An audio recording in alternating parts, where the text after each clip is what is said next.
Snap more than the ball? We've got specialists for that. Jump shot, leave your knee shot? We've got specialists for that. Face down after that face off? We've got specialists for that. Orlin and Cohen's top orthopedic team has specialized expertise and extensive training from the nation's premier programs in sports medicine, knee, shoulder, hip, spine, hand, foot, and ankle. So you can feel better, faster.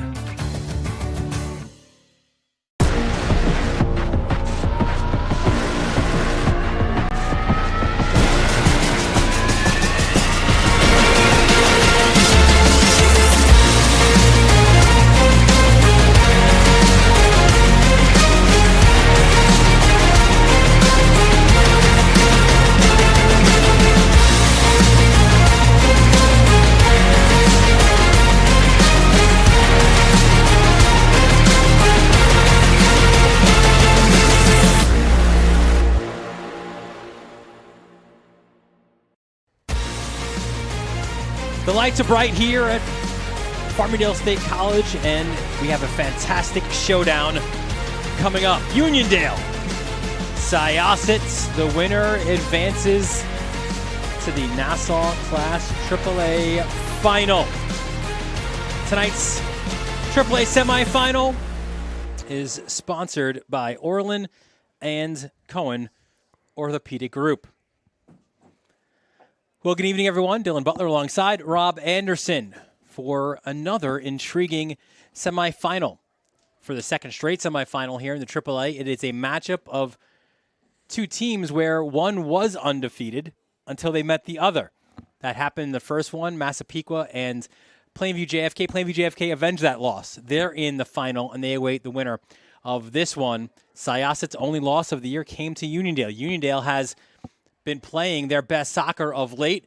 Syosset gets a playoff win after a couple of first-round losses the last couple of years. It all sets up for what should be a really fun 80 minutes. It's going to be an amazing 80 minutes, an amazing playoff altogether, Dylan, and two veteran coaches that bring very different styles to their teams facing off against each other. And Brett Waxer on Syosset, Cohen Nelson over on the Roosevelt side, Uniondale side, and Uniondale, a dynamic team. They can make a lot of big plays out there, move the ball real well. Syosset, a little bit more of a containment type of thing, and Coach says as long as they don't beat themselves, they'll be great. Yeah, and that was a little bit of the case in that regular season game where some uncharacteristic nerves set in, especially late when Uniondale ended up getting that win. But first, with Uniondale, they were a team that starts the year, and we had them on the Varsity Media Sports Network against Freeport. And in that game, they lost their starting keeper to a concussion. And then the injuries just kept piling up, and they were never truly healthy. In fact, they're not even truly healthy now, but they're a team that is as healthy as they're going to get. And also, they've battled all those trials and all those tribulations. And with Cohen Nelson leading the charge as their head coach, they are battle-tested, and they're playing their best soccer at the right time of the year. They're 6-5-2, the 7th seed here in the AAAs, but they've already have a quote-unquote upset win over Oceanside, an overtime victory in that one as well, where Uniondale scored the winning goal with 1 minute and 6 seconds left in overtime. So this is a team that is full of belief that not only because they already beat Syosset, but because of their current form, that they can win here against Syosset and make another run at a county title. You said it, Dylan, and we were there. That was game one of the soccer season, that Freeport-Uniondale game, and it was their captain, Carlos Godoy, that was injured in that game as well. And they have just come around once they started to heal. And I think I said this in the last one. Coach Nelson has this presence about him. He's firm, but he's very caring, and it feeds. And once he gets his energy going, they get their energy going. An extremely technical team, and healthy and ready to roll. And he's called it too. They were physical injuries, but also what he called, maybe some mental injuries as well that he had to clean up as that tough love, that father figure that he is as a head coach. But these nights, they're ready to roll, and two guys who are leading them not only this game but throughout the year. It's Carlos Godoy out of the center back position, nicknamed The Rock by his head coach. And there's Uniondale in the midfield as well. These are your two leaders of a team that has grown up a lot from game number 1. Yeah, you said it, and then we mentioned Carlos Godoy. He is a playmaker, speedy. He can score on a whim, a captain, a leader out there. And Valley, also a captain, another leader out on the field. Great vision, can distribute the ball well, and has the ability to finish. Valley, a guy, he can play the 6, the 8, the 10. Godoy, the linchpin of that back line for Uniondale, the 7th seed here. When we spoke with Brett Waxer ahead of the game against Oceanside that ended the regular season, it was right after that Uniondale loss, and he called it a good loss because he was able to show his team teachable moments through a loss on what they've done wrong and how to fix those things. They have since, they battled back in that Oceanside game twice. They earned a 2-2 draw, and they had a big win over Hempstead, a 1-0 win there as well. And listen, these guys at Syosset, their eyes are on the prize, and they also, are really excited about this opportunity against, again, the only team to have beaten them this year. Yeah, we talk about another father figure. Coach Brett Waxer does a lot for the Nassau County organization. He's looking out for his team on the field, off the field. Just a great leader there, and this is a team that can lock it down, play a very tight game, possession, move the ball up the field in short spurts, and they're going to do their best to contain a very quick Uniondale team. Maybe father figure is fitting because they call it the brotherhood there in Syosset, and let's meet two of their leaders in this one, as there is Waxer waxing poetic to his guys before the game. Jack Pendrick, he is that guy in the center of the park. He's the engine that makes things go for Syosset. And Xavier Pultz, we saw him score a terrific goal, an equalizer against Oceanside. One of his 2 goals on the year. Look out for Pultz, who's right now maybe getting hot and getting some momentum at the right time. Yeah, Pendick, one of the guys out of the back. He's got great vision, moves the ball well, locks it down. We talked about him last year, talked about him during the season. He's a fantastic player. And when it comes to Pultz, one of the guys that beats himself up if he doesn't get things going his way, but he'll get opportunities, and he knows how to handle them. Let's meet the starting lineups for both of these teams. First, for the visitors, for Uniondale. And the Knights, they come out in a 4-3-3 formation. And you see it from the back line. Gene Auguste at right back. We mentioned Godoy, Ortiz Pena, your center back combination. Jose News at left back. Galvez, Valley, and Vasquez, the middle 3 of a very fluid trio in the midfield. And up front, Pineda, Velasquez, and Raymond Zavala, who his head coach says he's my headache, but also my son. Great form for Zavala right now, 9 goals on the season. And in the goal, he wasn't there to start the year, but Jorge Martinez is there now. And a terrific job by a guy who had to fill in for Pedro Estunes, who is injured, but Martinez has really answered the call. He certainly has. A yeoman's effort, good with his feet, challenges the ball, and he's very athletic, can make quick saves. You see him there diving to his right, and he's up for the challenge today against Syosset.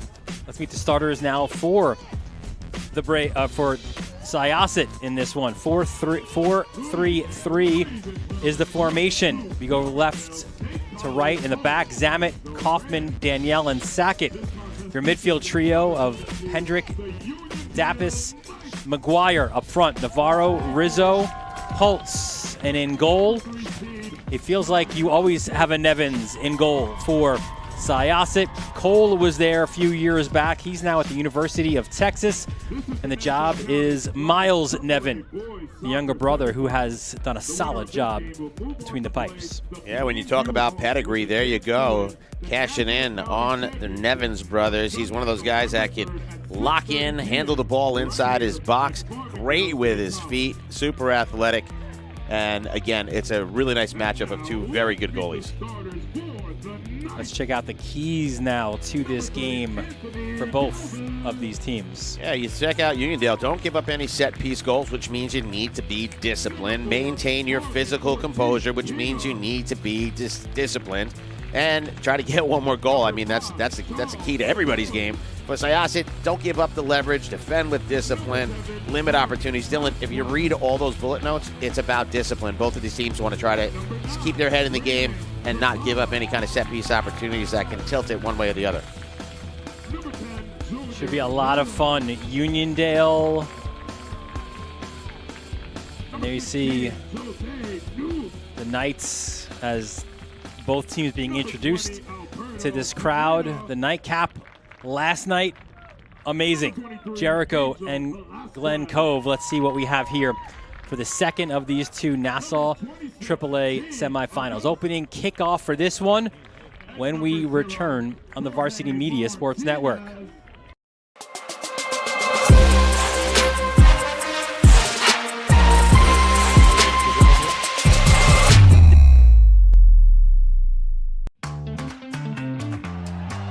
Snap more than the ball? We've got specialists for that. Jump shot, leave your knee shot? We've got specialists for that. Face down after that face off? We've got specialists for that. Orlin and Cohen's top orthopedic team has specialized expertise and extensive training from the nation's premier programs in sports medicine, knee, shoulder, hip, spine, hand, foot, and ankle. So you can feel better, faster. High school sports fans, Varsity Media is the exclusive live stream partner of Nassau County Championships. To live stream fall, winter, and spring championship events, head to varsitymediapass.com to order. Now accessible on smart TVs. Varsity Media is your home for the Nassau County Championships. Varsity Media is now opening up our schedule to any teams looking to be on a sportscast. Watching yourself on camera is okay, but hearing your name on a Varsity Media sportscast is like you're a pro. And look at this opportunity. Feldman behind. Jersey pulled. Feldman! Feldman! Here comes the 1-0. Hit on the ground at first. Quinn's up with it. Feeds to Varela. It's a no-hitter! And Division's moving on. Nassau County AA champions. As West barks out the signal. West is going to keep it himself inside the 5 to the goal line. Touchdown! Touchdown, Southside. Varsity Media offers sportscast coverage for any sport, and our coverage airs live and on demand so everyone can watch the game. Now is the time to be a star on Varsity Media. Contact us to book a sportscast today at 516-403-2050 or email ben@varsitymedia.net.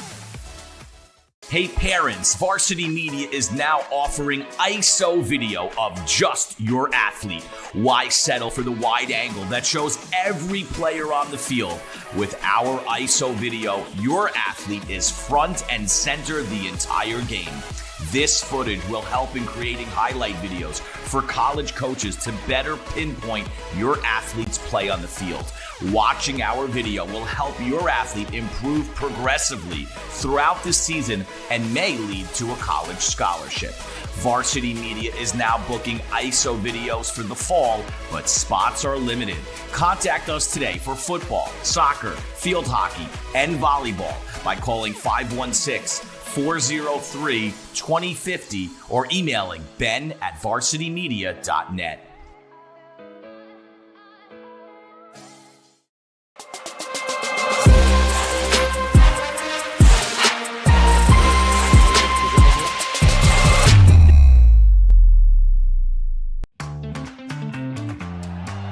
Snap more than the ball? We've got specialists for that. Jump shot, leave your knee shot? We've got specialists for that. Face down after that face off? We've got specialists for that.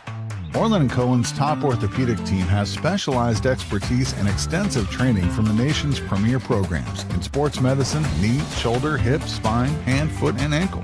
So you can feel better, faster.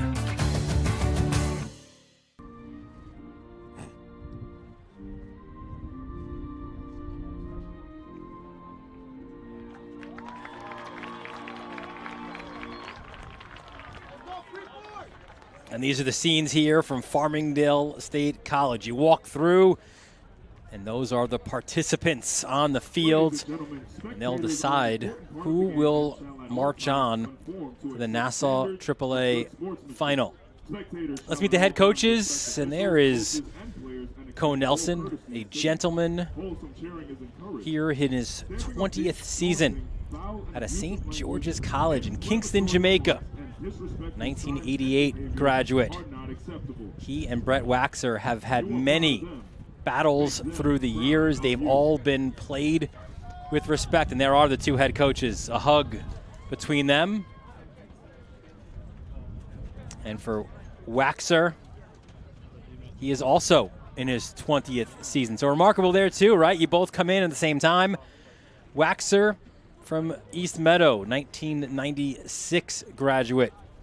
He was a center midfielder in his day before he went on to play at East Carolina. He and Jamie Pedicini, you see him there with him. They have been close friends for the longest. They were neighbors back in the day. A look at the officials for today's game. Pete Schenk in the middle.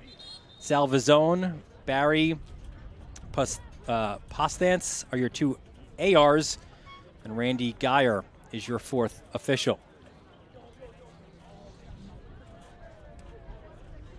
And that's the scene, folks. That's where it all starts. And we've said it repeatedly. I'm going to say it again. Two gracious men, both of these coaches, two of the best in the business, 2 decades with the same team. A lot of veteran coaches as we get a look at the bracket here. Earlier today, Plainview, JFK advancing over Massapequa 2-0. And it was a battle the entire game. Massapequa trying to bring it a little too late. And now we've got Syosset, Uniondale. But if you look at that first round, it was Syosset getting through Hempstead 1-0.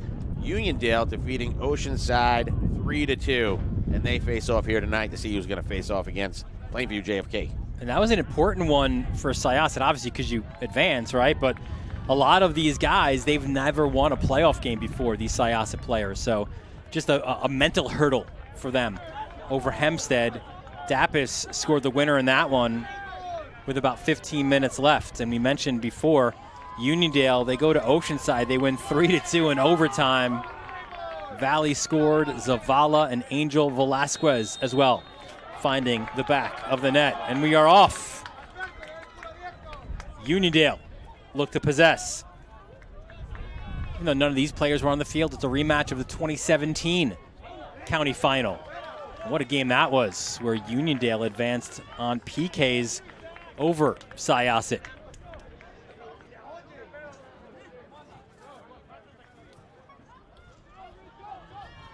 Throw in, and ball takes a deflection out for another throw for Syosset. A windy evening here at Farmingdale State College. It rained a bit earlier. It looks like it's okay right now. There's a nice turn. Ball headed, but not cleared. Ball back across the mixer. And look at the possession there. At least it was temporarily for Uniondale. Nice turn on the ball by Dapis. And here comes Uniondale.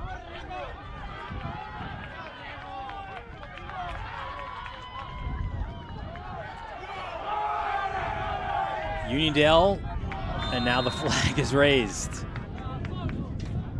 The Knights were calling for that offside flag about, it felt like 3 minutes ago. Yeah, the Uniondale faithful also getting behind that one. And Dylan, early on, you could see the burst of speed. Guys like Zavala, he can break out any given moment. Jose Noose can move really quickly up the field on the left side. Noose just misplaying that one. And again, the story early on was, as play on, says the official, looked like it could have been a handball. Some energy from the crowd as well, right, in this one. Most vocal we've had so far. Tonight, at least. I think it was a good crowd last night with Glen Cove and Jericho as well, but you're right. Foul called against the Knights. You know, it's a lot of student body if you look out, which is really nice to see. You've got parents from both sides and a lot of students from Uniondale out there. Ball clipped in from midfield. First header won, second one settled down. Trying to cut it back to his left. That was Anthony Rizzo, unable to do so. Good step on Zavala defensively. That was Zach Kaufman. Yeah, Kaufman, his coach said he's a pure athlete, could have played football, and that was a tackle right there. A nice little slide tackle. Did a beautiful job getting nothing but ball. Another foul call there against Uniondale. Discipline was one of the keys to the game, so we'll see if Syosset can make something happen here and strike first, as it's going to be Kaufman over the ball. Plays it quickly. Dapis. Oh, and Rizzo, I don't think he even realized how open he was. Tic-tac-toe there for Syosset. Might have had his eyes towards the goalkeeper there, looking up at Martinez. He took his eye off the ball a little bit, didn't make that run, but that could have been a dangerous scoring opportunity. Ball to midfield.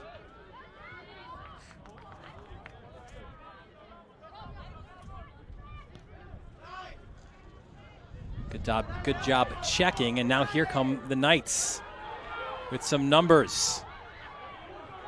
Zavala just lost it. You can see why he is a handful for the opposition. Throw in for Syosset. Earlier this year, Cohen Nelson had some of that fatherly tough love. Get to that in a second. A chance for Syosset in the box. Good job to shepherd that out for a goal kick. But Zavala, right, kind of like a lot of really good number 9s, right? Maybe you have to rein in a little bit. And that was the case for Cohen. Said it was tough, that there was a disciplinary issue. So Zavala had to sit for a little bit, came back, kiss and make up, and you see the job that he's done here in the postseason. You don't survive 20 years just being a good soccer coach. You got to manage personalities. This is high school ball. You're teachers, you know. It's not just going out there and the X's and the O's. And, again, 2 guys that know how to do it as good as anybody I know. Kaufman to the near post. Flicked on. Martinez got a punch on it. And what do we have? Goal kick. And Martinez is a guy, as you see him there with that number 0 kit. Big save in the quarterfinals with about 10 minutes left. And Nelson said one of the things I love about him is his cat-like reflexes, really quick.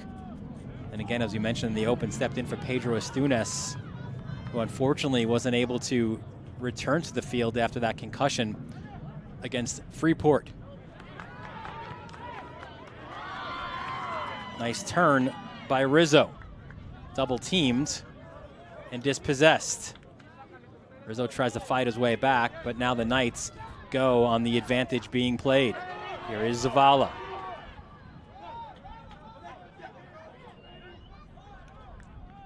Puts his foot on the ball.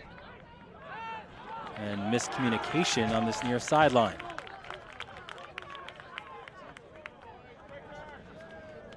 So most of the balls so far being played to our side of the field, where the camera angle is, and Syosset pushing it up the right side quite a bit, and Uniondale the left side. See if they start opening things up. Some of those yellowed numbers in these light is hard to pick up. Yeah, I was thinking the same thing. You said it, and I was right after we said how nice you like those Syosset uniforms. Definitely tough with the yellow and white. I do, kind of like AC Milan-esque, right? Yeah.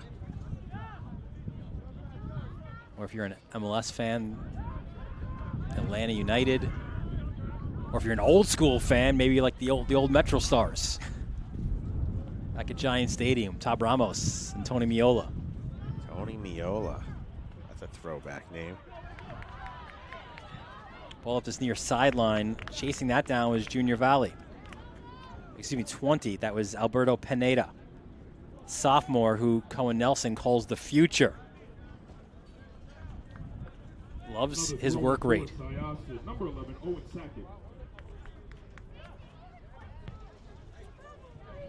Now Uniondale look to use the width of a very wide field here at Farmingdale State College.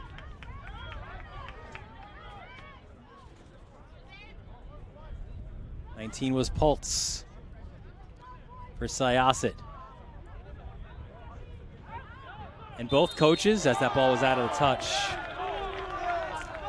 as Marvin Vasquez was trying to dribble, both coaches say too, listen, our 2 teams, we are mirror images, and you can see that right out there. Both want to play on the ground, both want to possess the ball, but also they want to get forward quickly.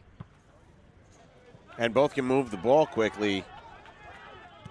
Smart play about Kaufman back to Nevins. He'll switch the field. A little off there on that left side as Zamet was unable to corral the ball. Good look there to Vasquez.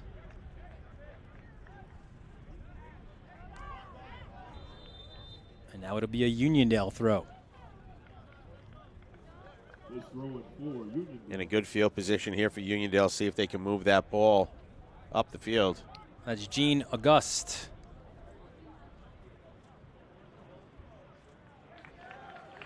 As it goes for a goal kick, Auguste. You're right back for the Knights. Strong, good defensively, good in the air. And Nelson, who has some great one-liners, had one about Auguste, right? He said he's one of those guys who goes in for a 50-50 and he comes out 70-30. He is winning that ball. I got to steal that one. As long as you credit him, I think it's all right. Is that one of the royalties? Yes.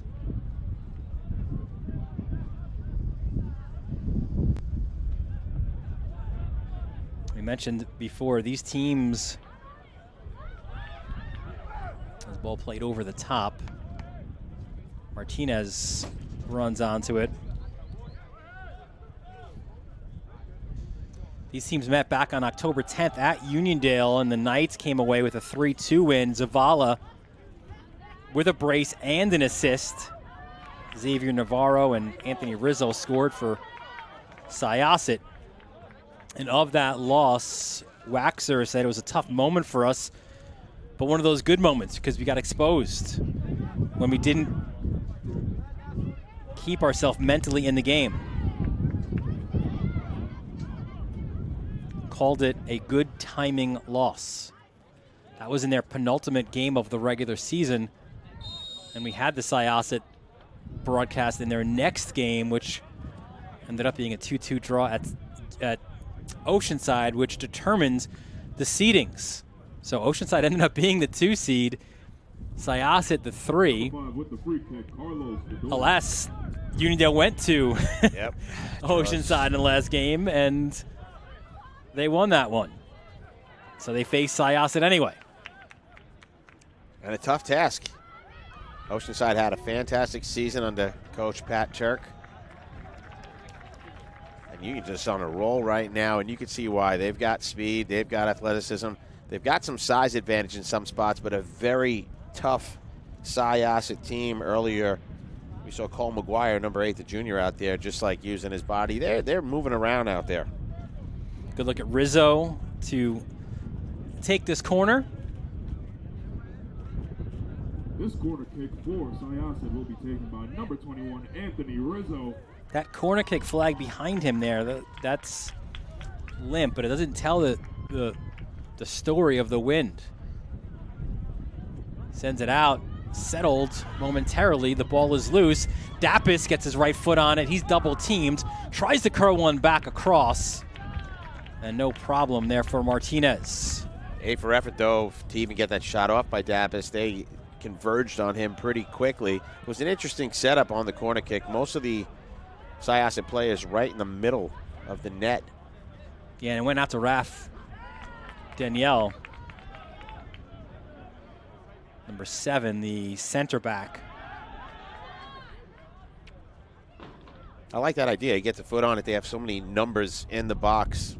Just a little tap in and you can create chaos. Even if you just hit it low and hard, maybe it just pinballs around. That's it. Yeah, I think it's actually a pretty decent idea if nobody's marking Raf. Ball clipped over the top. It's a foot race. Trying to shield it with Sackett. Nearly lost it and gets it out to midfield.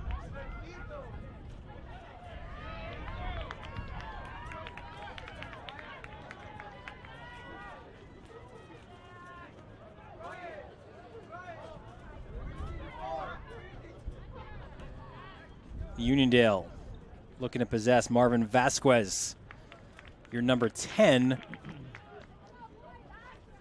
But Nelson said, we want fluidity, especially going forward. And to highlight that point, at training yesterday, took a bottle of water, poured it out on the ground, and he said to his team, what shape is that water? And they're like, Coach, what are you talking about? There's no shape to that. He goes, exactly. That's how we want to be going forward. He said kind of, and I'm not sure how many of his guys would get the reference. He gets it, obviously. We get it. But he said kind of old school, like Johan Cruyff, in the total football, right, that Cruyff was the inventor of, where there is no position. It's positionless when you go forward. And that's how he wants his guys to attack. Defensively, he wants his Knights to be compact. Maybe he's in the wrong business. He should be a yogi. He's got all these messages. You have to have the horses to run your team that way also, and he certainly does. Galvez sent that one high in the sky. The cross picked off by Nevins. Nevins' communication has been good. He's a big part of Syosset's build-out as Rizzo tracks this one down, takes a touch, tries to win the ball back. It's still alive at the end line. Great hustle by Rizzo, but then he'll be called. It looked like for the foul. The AR on our side did raise his flag, but then put it back down. I wonder if he was, they do have headsets. I don't know if there was a better angle for referee Pete Shank, and maybe he said no, and the flag went down. Well, ended up being a shot on frame and another save. And there goes Alberto Pineda. He goes down, hard challenge.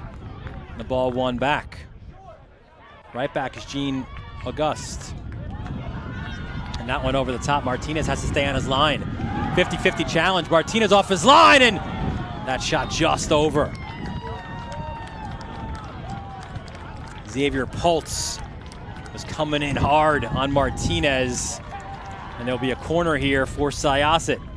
Take another look at it. By far the best scoring opportunity in this game.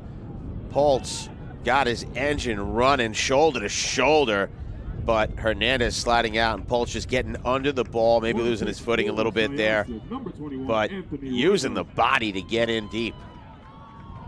Rizzo from this near corner flag, an outswinger. Gets it up in the air. First header won by Syosset. Second one attempted to be cleared. Putting it back in the mix. That's a headed attempt. Another save by Martinez. His fourth on this early going. Certainly been the busier of the two keepers, has Martinez. You just feel like Uniondale could strike at any second. A quick counterattack. They're very capable. But Syosset right now getting the better opportunities in the first 16 minutes of play. That ball went off of Shank, so he called a drop ball, which was advantage for Syosset. Auguste speeds up this left flank. Actually, that's News, sorry.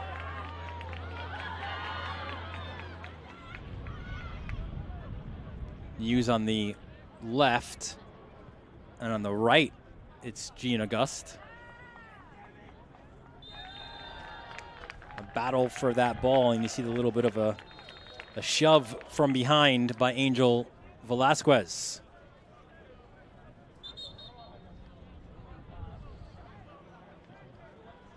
And Dylan, the other thing that I've been paying attention to is the rock back there, Godoy. He does such a good job closing in. He's been giving Rizzo fits. There he is winning the header on cue. Godoy, just such a good athlete out there. Well played over the top. Good interception by Raf Danielle.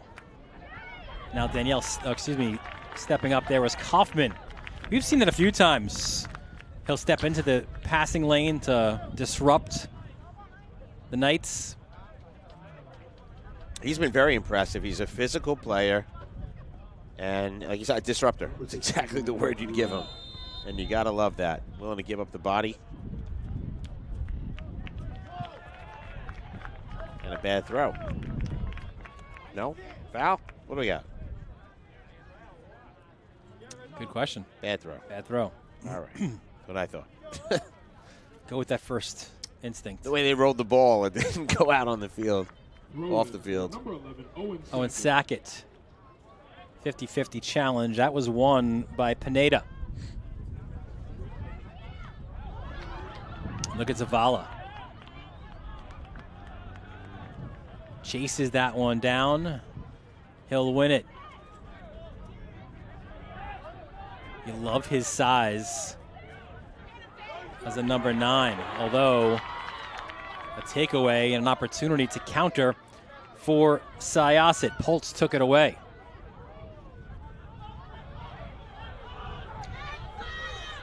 Oh, Cole McGuire wide open over there, calling for the ball in space on the right side.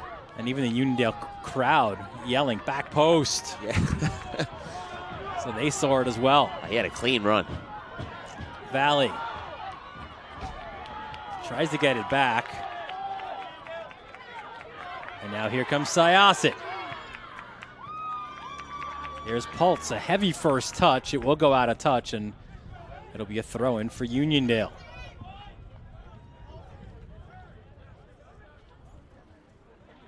No goals yet, but it's been a fun first half of the first half.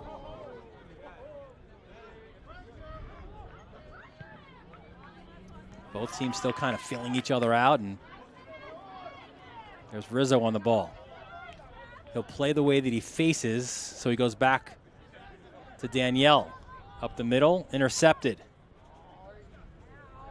And that's Anthony Galvez. He's one of those who was the walking wounded coming back from a knee injury. And it's crazy to think, you go up and down the line, right? You have Pedro Estunis, right? Never came back from his concussion. Michel Perez, knee injury, he's back. Angel Velasquez, knee, he's back. Yasser Martinez, an ankle, he remains out. David Portillo out with a hip flexor. Carlos Godoy and Junior Valley and Gene August all also back from injuries. And they're here now. You know, I mean, the team is here now. And it's a testament to how tough they are. And I guess the trainers had a lot of work. Yeah, I was going to say that.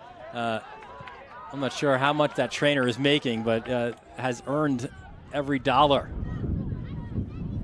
Joe Gebke, the trainer. There you go. Former trainer at East Rockaway High School.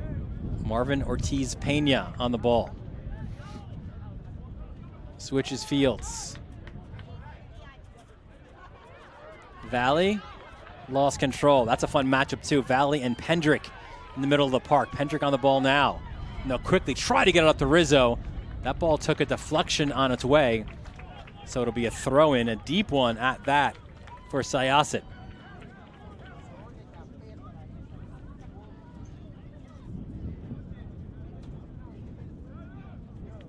And they're going to be calling Kaufman down there to take the throw.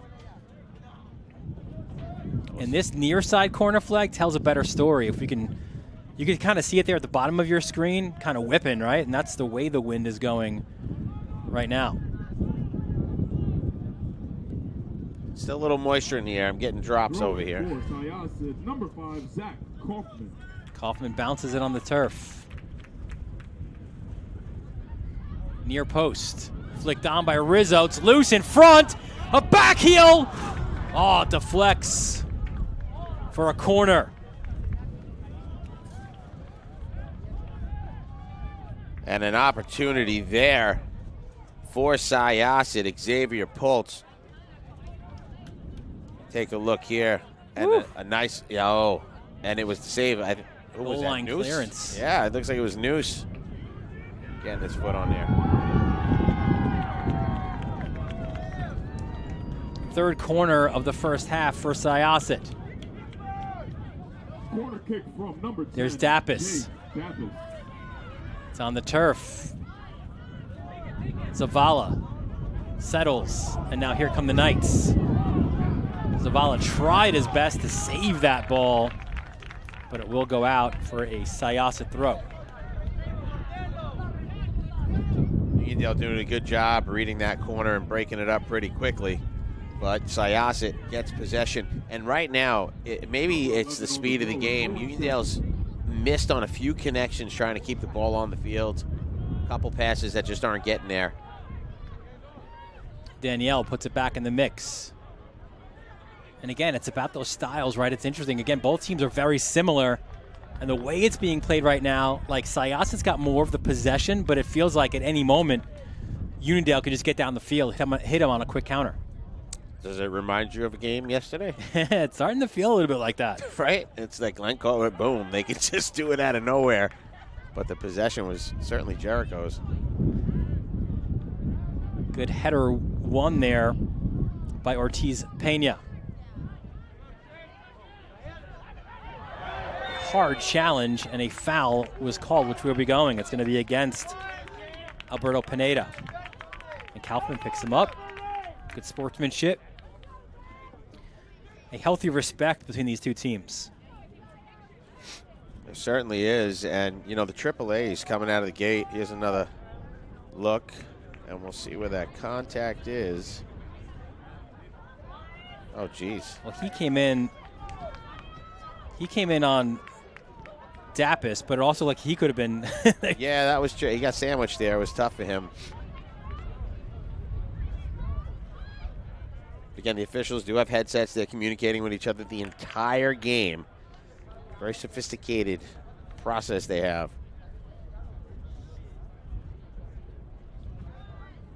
Throwing for Syosset for Uniondale along that far sideline. 15 minutes left in the first half of play. 0-0 to score. The best opportunity came to Xavier Pultz just a few moments ago with a cheeky back heel in front of goal, which was cleared off the line. Yeah, all the serious scoring opportunities so far going Syosset's way, and the pace of this, Dylan, reminds you of the first game, Massapequa and Plainview. They got off to like that really fast start. You saw a lot of action, no feeling out process like we've seen earlier in these games. But I felt like that was just too fast. Yeah. Right? Like that was just, again, 100 miles an hour both ways, and neither team able to settle the ball, neither team really able to play a little bit. I still feel like Uniondale's settling, but once they do. There is Zamet trying to get it towards that corner kick flag, and good job to shepherd it out for a Martinez goal kick. When we spoke with Cohen Nelson about that Oceanside win, called it a soul-searching, gut-wrenching type of quarterfinal. So they were confident going in, but he knew that Oceanside, they were well organized and a very industrious effort for them. But all in all, he said it was a very good performance. When Oceanside, as there appears to be an injury here for Syosset. Kaufman got a finger to the eye on that play. He immediately grabbed his, I think it was his eye or his nose, but he got a hand in the face on the turn. And looks to be okay. As long as there's no blood, he can stay on the field. But Nelson said of that Oceanside game, when the Sailors went a man down for a ball handled out of the box by the keeper, he's concerned. Because oftentimes those teams are the ones that are super dangerous. And he knows that sometimes that can galvanize team. Look at this, a turnover. A slide tackle in the box. The Uniondale fans want a PK, none given. A pull on the jersey. Throw for Uniondale. They're mucking it up down there now. Kaufman still using his shirt. Whatever happened on his face there.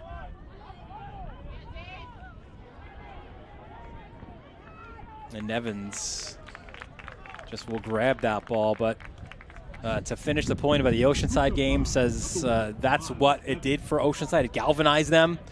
But the way that his team, that Uniondale, was able to fight through, he said it was a great performance from his guys. On the road, overtime, they beat the second-seeded Sailors. Look at that alliteration you did there. On purpose or not? You just got that second-seeded Sailors? Name, right? They were the second seed. They are the Sailors. Good stuff. She sells, she sells. There's News. I was still thinking when you said the first half. I was trying to do the math in my head. 20 minutes. News up the left flank. I don't think he was actually out. They'll say that he was. I thought he towed that line pretty well. News, a silent hero, says Nelson. Quiet, but solid, strong. Called him a wonderful Haitian kid.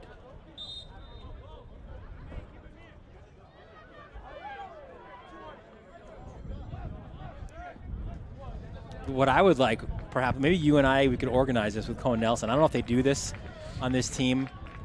I would love to, like, have some sort of a setup with food from all the different nations that are involved, right, with the Uniondale soccer team. Yeah, that would be amazing. Cohen will get some jerk chicken in there, right? And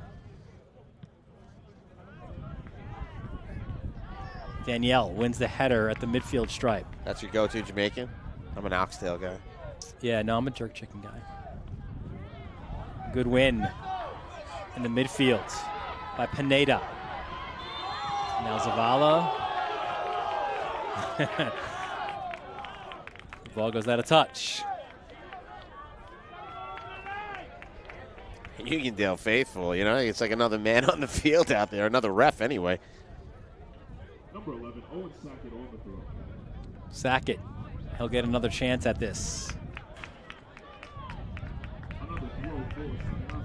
30th minute. 0-0 is the score. Sackett plays to feet. It's our first mention, or our first look, really, of Javi Navarro, the sophomore, number 13. Pultz lays it off. There's Dapis. Now they'll play a little bit. Sackett. Not a shot. Looked like he was hoping for a runner into the box. Yeah, it's the second time a run didn't connect. They didn't read it, but Dapis a really nifty foot pass, a little back pass there to get that ball over to Sackett to get it in there. And Owen Sackett, a senior, and the calming force of this team trying to get something in there and find a run. It's interesting. Everywhere that Zavala goes, Kaufman is there with him. And again, a foul throw. You don't see that once in every 5 games. We've seen it twice in this first half. And there's certainly no confusion over lines. Like, a lot of times you have those fields where it's like multiple lines everywhere. Right. Now this is a straight-up soccer field. Pultz. Throw in for Syosset. Syosset has probed, looking for that first goal as Kaufman will take the throw. They were close, but it's not yet materialized. Kaufman goes near post, trying to find Navarro's head. He'll get it back. Settles, tries to round his defender, and he'll be called for the foul. I love the way he plays. He's such a physical player. He's getting down there, getting dirty. He's taking a finger to the eyeball or wherever he got poked. He's been getting knocked down, bounces back up. What a fun, tough player is Zach Kaufman. And now he's back to man marking Zavala. And when I say man, like literally everywhere in the field. Zavala tried to check back into the midfield, and that's where Kaufman is now. Yeah, they're side by side at the moment, and it's a great strategy. I mean, you can get in the head of Zavala if you keep trying to bully him, make him think he can't make moves, get him frustrated. Good coaching tactic there. Well, clipped in the edge of the 18, and Uniondale offside. Offside called against Uniondale. So a little over 32 minutes in the books in the game, Dylan, and just waiting for something to open up.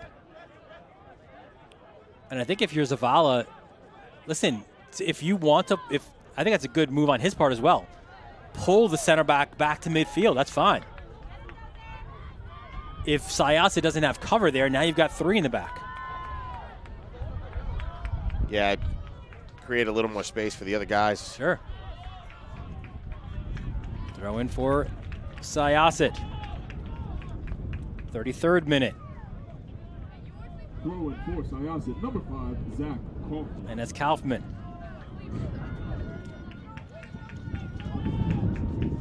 And Zavala's got to make his way into the box. And it's interesting too, right? Because if I'm Zavala, I might maybe thinking I'm going to go back out by midfield. I could lose my mark. Kaufman near post. Looks like Martinez might have got a piece. Danielle heads it back. Spinning on the ball was Marvin Vasquez. And a safe clearance as Uniondale thought they had numbers on the counter, and Zamet just no nonsense on that clearance. Substitution on the field for Uniondale. You've got me glued in now on 5 and 9. I love this. Yes. This is what the game inside the game.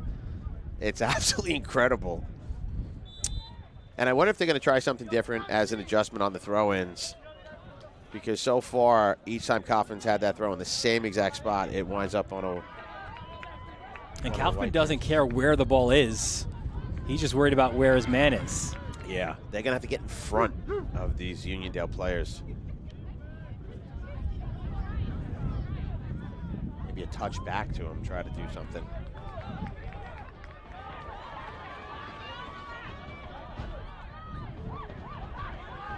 Battle in the midfield. Zavala does find some space now. Zavala, another touch.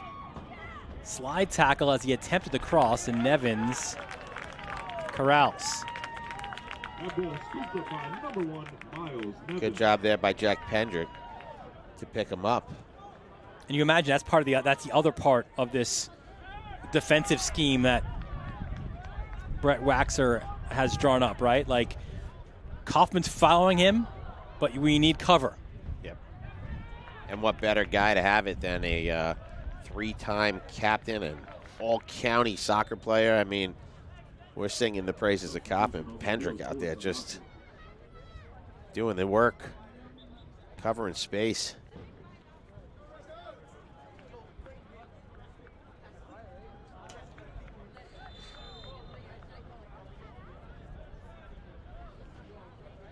Throw in for Uniondale.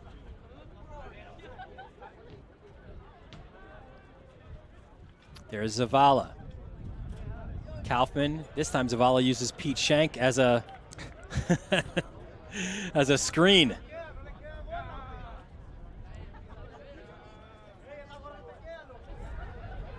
Throw in for Syosset. Zavala. And also, if you're Waxer, you know what? You're like, if the best scorer on the other team is 60 yards from our goal, advantage us. Yep. But now a dangerous chance. Nevins has got to clear it out of touch. You love the effort there. Danielle struggled to control, played it back to Nevins. But a great job by Marvin Vasquez. You can't quit in a playoff game. I mean, any game, but the challenge on the keeper, you never know when you can force a mistake.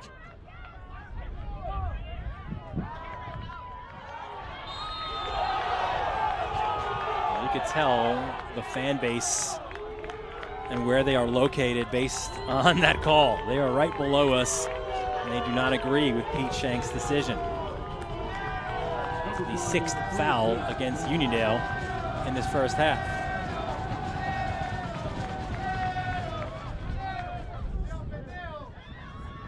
Well played, high in the air.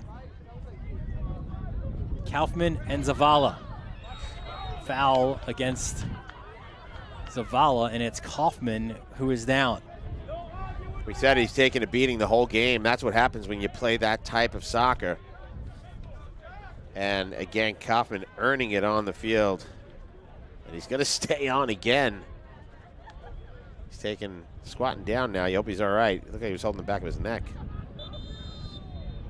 And they'll stop the clock now. As Pete Shank just double checking that Kaufman is all right.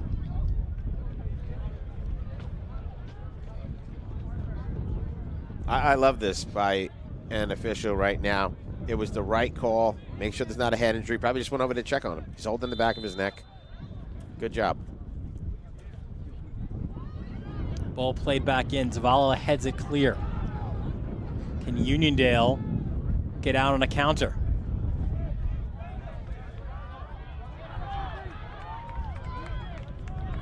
Sackett plays it back forward, and now numbers perhaps as Pultz enters the box. Takes a touch, tries to settle, double teamed. A great job defensively by Uniondale.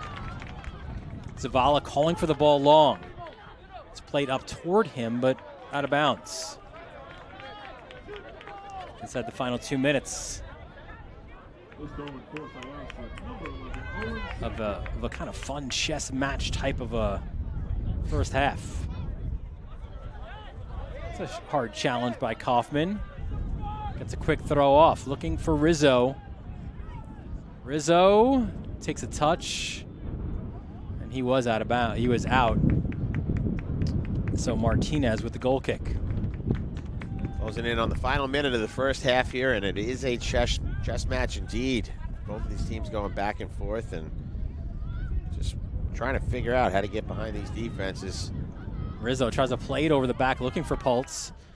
Intercepted. Godoy fighting hard for it. Foul called against Syosset. There's 12 combined fouls, but you wouldn't really, it's just playing hard, right? Nobody's stepped over the line in a malicious kind of way. No, not at all. And not intentional. You know, when Zavala got the hand up in the face of Kaufman, they shook hands right afterwards, and he was like, I'm sorry. A lot of gamesmen, like, they're sportsmanship. Really doing a good job. Oh, and an interception. Maybe something here in the final 22 seconds for Syosset. That chance fired high and wide. Sixth shot for Syosset, but none able to get past Martinez, who won't even really have to get this goal kick put back in as the first half comes to an end. Well, Syosset's been the busier team in the attacking third, right? They've probed, they've penetrated, but they haven't been able to get that goal. And it's going to be super interesting to see what these two veteran coaches have drawn up here at halftime and how these teams come out in the second half. Yeah, you said it, Dylan, and Coach Waxer sees that his team is playing aggressive. A couple of misreads on those through balls and a couple of misreads on passes for Uniondale, but once these teams start connecting, we're going to see some action. Uniondale, the 7 seed, and the 3rd seeded Syosset, 0-0 at the half. First half stats and more when we return here on the Varsity Media Sports Network. Thank you for watching Varsity Media, the leaders in New York high school sports coverage. All right, ladies and gentlemen, so you're here watching the Varsity Media halftime report throughout the playoffs.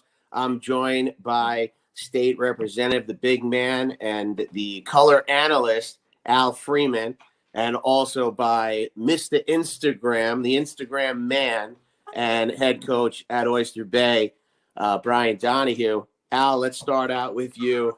The playoffs, an exciting time of year. What's Nassau bringing? NASA's bringing a very competitive set of classification playoffs, Brian and Rob. It's incredible. We've already started, and we've had some upsets in AAA, and today there's going to be some single A games, and I wouldn't bet against anybody winning each individual game today because it's that competitive. Again, I'm going to piggyback on what Al said. You know, not only have we had an incredibly tight and awesome playoff games, right? We had a couple of OT games already. We've had a PK shootout already, but that is coming off the heels of a very competitive regular season. Out of our 7 conferences, only one of them, which is the AAAs, came down to crowning champions on the last day of the season. And even in the AAAs, this was a conference that was battling out for the number 2 and the number 3 seed on the last day of the season. So, we've gotten Nassau Soccer to a point where literally every single one of our leagues is very, very competitive. And there are some top-notch, high-level competitors sitting in these conferences. So as we go through, we look at guys like Miles Watson in Garden City with 24 regular season goals. He's a guy who can dominate a game. And for those of the guys out there who watch my Sunday night podcasts, I've been saying all along, a team like Glen Cove, you can't sleep on someone like Henry Hernandez. And when we saw him play his game last time, he scored 4 goals in a playoff game to push Glen Cove through. And then someone like AJ Galino for Plainage down in the A's, he's seemingly been a Newsday top 100 player for the last 4 years. I'm looking for someone like him to now go and dominate in a playoff game and now try and push that Plainage through. And then if you look at the Bees, you have Carl Place with their 2-headed monster of Leary and Jason Pereira in the midfield. Both of them were all-state players. And, we still haven't figured out a time when a team brought back 2 all-state players. And Ryan Leary has the possibility of being a 3-time all-state player. And the best thing about having you, Brian, is that the Instagram has put out a great product, getting Nassau County Soccer to all the athletes. Varsity Media also this year doing a huge job with 12 games, 18 different teams, and then the generosity of Orlin and Cohen to make these playoffs free for all the parents and athletes in Nassau County. It's an amazing opportunity, and both of you have been a part of it as far as broadcasters. Just maybe a little quick, Al, your broadcasting experience, any highlights from the games you got to work with? Well, first of all, I think it starts with the tremendous legwork that's done by both Dylan and John in getting information from the 2 teams and getting the coaches to open up. The information that they brought in really enhanced the broadcast and made the players and the coaches come alive to the audience. I like seeing the other side of it, and it's a lot harder than it looks. For everyone out there who wants to think about getting into this side, it's so much harder than it looks. And, for me, I think it's starting to make me a better coach. I get to see a lot more teams than just my team and the few teams in Conference B, going to see all these teams on these other fields and trying to break down their games from now a color analyst perspective. It's putting the whole perspective of coaching in a different light. For your coverage of the states and the playoffs in general, tell everybody about what they're going to get on Instagram, where they find you, and how they can get in touch. So you can go to Nassau Soccer on Instagram, and, I'm going to be at all of the games going forward, as many as I can. I can't take half days from work as much as I would love to. We have games, kicking off at 2:00 in these quarterfinals, semifinal games. I'll be at every semifinal and final game going forward. I'll be at every Long Island Championship game going forward. And every one of Nassau County teams that go forward from the Long Island Championship, I'll be going up to the state games. I'll be up there. Send me clips, send me information about your players. And, all we care about on the Nassau Soccer Instagram page is promoting our teams and our players. And it's all about positivity in that community that we're creating there. And nobody does it better, Bryce. So Nassau County's got a ton of great people working behind the scenes. Al Freeman, one of them. Thanks, Al, Brian. Awesome stuff, folks. You're watching All the Playoffs, sponsored by Orlin and Cohen for free here on the Varsity Media Network. Get ready for the second half and enjoy some playoff soccer.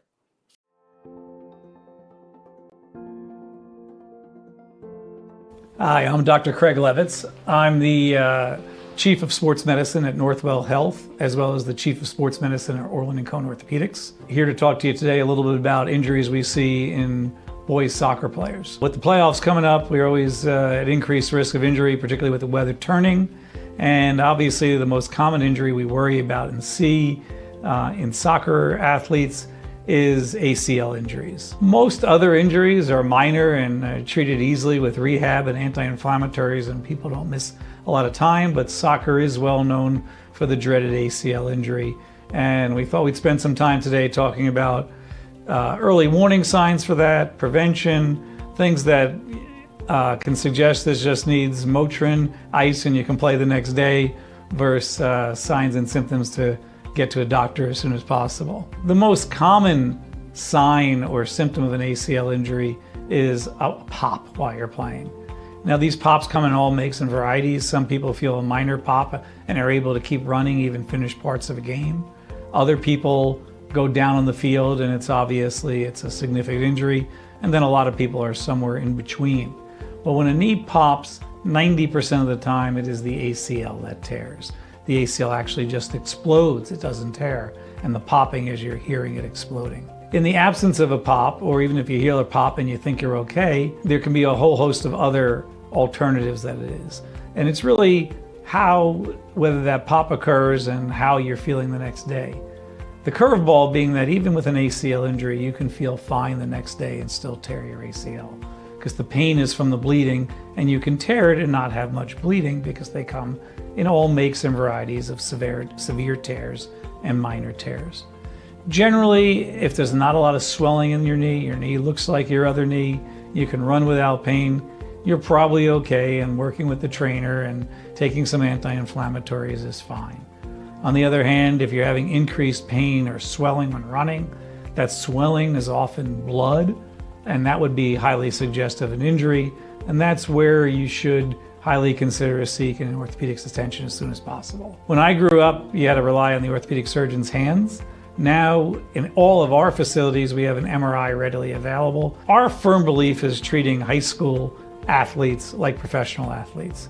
It's very rare you see someone come off the professional soccer field or football field with an injury and they haven't had an MRI the next day. It's already reported in the paper before, right after they have had their injury. We treat high school and college athletes the same way. If they get hurt, we want to be able to send them back onto the field safely and quickly. The high school season is short, it's 8 weeks. It's very easy for a doctor to say, sit out 4 weeks while we see if this is anything significant. But we would rather do an MRI right away and know exactly what is going on. So if it's not dangerous, we can get athletes back onto the field as soon as possible. Unfortunately, some people do have the dreaded ACL injury, and the only treatment for that is surgery. However, with newer techniques, people are getting back quicker and earlier, and it's no longer the career-ending injury that it was when I was a child. But now, I would say 99% of our athletes are back on the field within several months, playing and participating as good as they ever were. So to sum up, in the future, if you hurt your knee, A, listen for the pop. That's a sign to see the doctor right away. B, if you're able to run and there's not much swelling and everything's fine and anti-inflammatories make it better, you're probably okay. But if there's any question at all, it's very easy to get a quick MRI and know things are good and get back out there.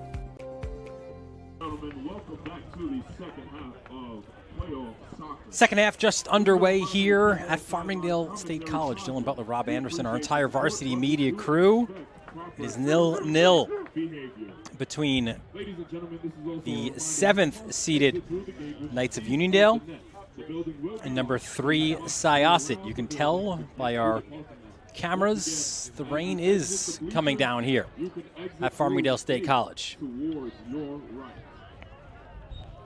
Yeah, pretty steady miss now for the last 15 minutes or so. And shouldn't change the game.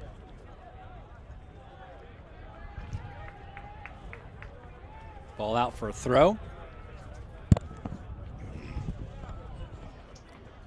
Fans of both teams utilizing the athletic complex next door, right? They all went in, got dry, got warm maybe, and now they've all returned to their seats for the drama of the second 40 minutes. Foul at midfield. And, we got to give credit to all the fans that come and sit here out in these games. It's chilly out here, and always a wind gusting at Farmingdale State College, and they do leave the doors open to the school, so hands on radiators and warm up. Well, that man marking continues. Zach Kaufman following Raymond Zavala everywhere he goes. And off camera at halftime, we said what a great kind of tactical nuance that is by Brett Waxer in his game plan, right? And remember, too, it was Zavala scoring twice against Syosset in that regular season win. Well, Dylan, you said it in the opening. You got to make that loss was not a good loss. You don't want to take a loss, but a positive loss because they're turning it now into a gain. And you can only do that when you've got a kid that can play that way and keep up with the speed of Zavala. Let's take, while we have an opportunity, a look at some of those first half stats, Rob. Yeah, you take a look there. 0-0 on the scoreboard. 6-0 in favor of shots at Uniondale. So Uniondale still trying to figure it out a little bit there. Saves, you got 4 on the side for Uniondale. 3 corner kicks, all Syossets. That shows you how much they're controlling that end of the field. And 7-5 in fouls. So pretty even there, going both ways. But all the offensive numbers, Dylan, Syosset, except for that goose egg on the scoreboard at the moment.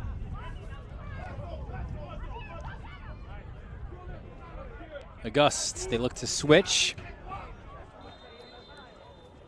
And a foul called at midfield against Syosset.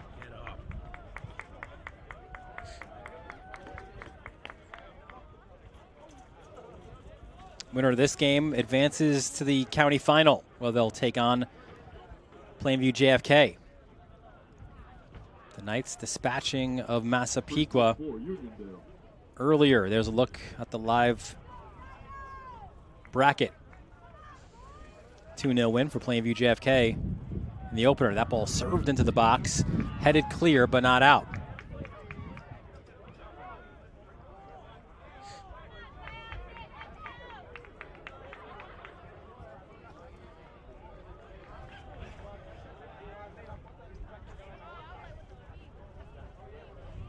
Uniondale.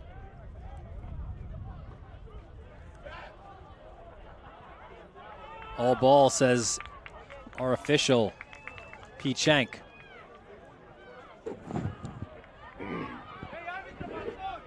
Now Syosset looking to attack. As we showed you from those first half stats, it was Syosset, the team that asked more questions in the attack in that first half. As there's an injured Uniondale player on the field. Pete Shank just wants to have a word, make sure that he's all right.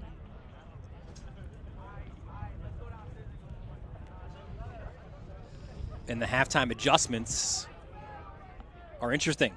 You know, we'll see what these two teams bring out. And if you're Cohen Nelson, you probably challenge your other guys. You say, listen, if they're going to mark Zavala out, that's fine. It's kind of like a basketball box and one, right? Like, let's have somebody else step up in your place. Yeah, you know, I'll tell you, too, it sounds good, but then you got Pendrick back there, too, able to pick up a player. And you're right, though, right now, Dylan. I mean, Zavala basically being neutralized by Kaufman. And where Zavala can certainly help his teammates, right, is you open up space, right? If you're going to have a guy on you at all times, right, like open space as he just tried to do there to create some open or more room there for Pineda to run through. Zamet doing a real nice job back there as well. They are collectively a very good defensive squad. Here comes Navarro the other way. Trying to get it to Pultz. Navarro hunting that ball. It is intercepted. Javi Navarro, again, trying to find Pultz. Kaufman now looking like a center forward. He was open, at least momentarily. And while he's marking Zavala everywhere, Zavala was not marking him in the box. No, not at all. Goal kick for Uniondale. You know, we have a lot of time left on the clock, but this has got the feel of like a heartbreaker going on right now. Like, you know, 0 up on the board, all the scoring opportunities right now, Syosset, and it just feels like everybody's pensive, waiting for that goal to go in. And there's a look at the player that Cohen Nelson calls the Rock, Carlos the Rock Godoy. Beautiful service, finding the other captain, Junior Valle. And now Zavala gets a rare touch on it.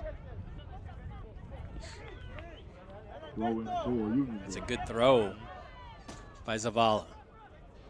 Danielle intercepts it and clears.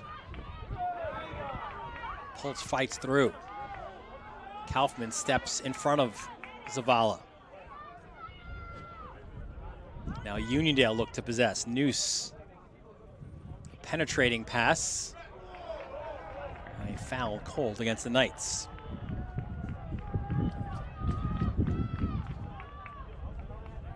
Feels like which of these teams is going to blink first? You know, the first team maybe that takes that extra chance and gets burned on the other end, or hit on a counter, or God forbid, like a handball in the box or something. Like it feels like that one moment could be the decisive one in this one. Kaufman wants to defeat. He gets it. Kaufman steps in. He's taken down. Now perhaps a chance as Zavala recognizes that to push forward. But it's played back in. Martinez corrals. I'm sure there's nothing more Pete Shank does not want than some kind of blatant handball in the box. But it can, you know, a free kick in the right spot could change the complexion of this game. Godoy, he's got that ability to hit those 30-yard balls on a dime. Through ball, looking for Pulse. There's Godoy. They battle. Pulse. It's loose. Pulse! Oh, no. 1-0. Syosset in the 49th minute. Now Pulse took his jersey off. Shank recognizes that, and he will book him. But a 1-0 lead for Syosset. Yeah, and a one-man army here. He's going to just bully his way through. Manages to keep possession with that back foot. What a beautiful move. And then boots it in with the right. And then, honestly, Coach Wax has got to be furious right now. That's a no-brainer. You just scored the goal. They need you on the field. Now you got a yellow hanging over your head on something goofy. Ridiculous. So Pulse fought through Godoy and then found the way to score the goal. We mentioned it, right? He was a guy that Waxer said was killing himself. He had opportunities throughout the year, and we saw him break through against Oceanside, the late equalizer in that 2-2 draw, the final regular season game. And now scores the biggest goal of his career to this point. And Uniondale, one thing we know about them, right? They're not going to let that goal affect them. They've been through too much this season to hang up their boots. They will battle back.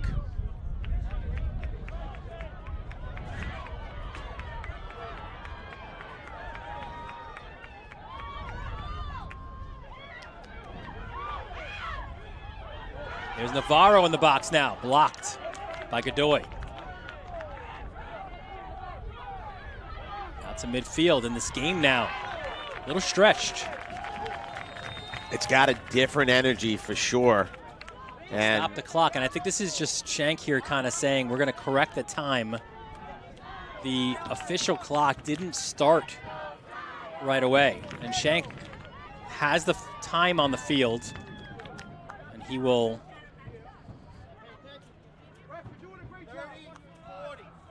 30-40 on the clock.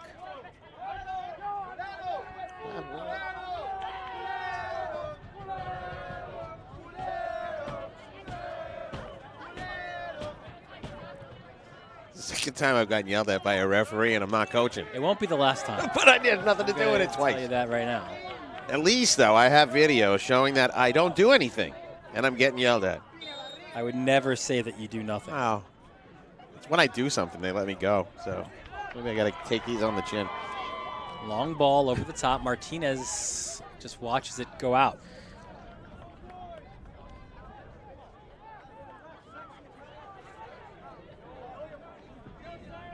So Xavier Pulse, 3 goals on the year.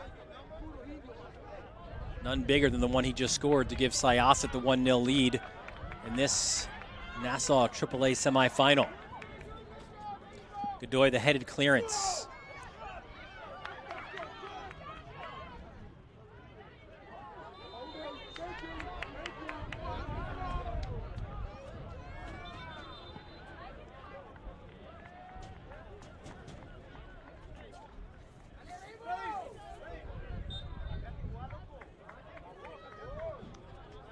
Ball left there for Marvin Ortiz-Pena.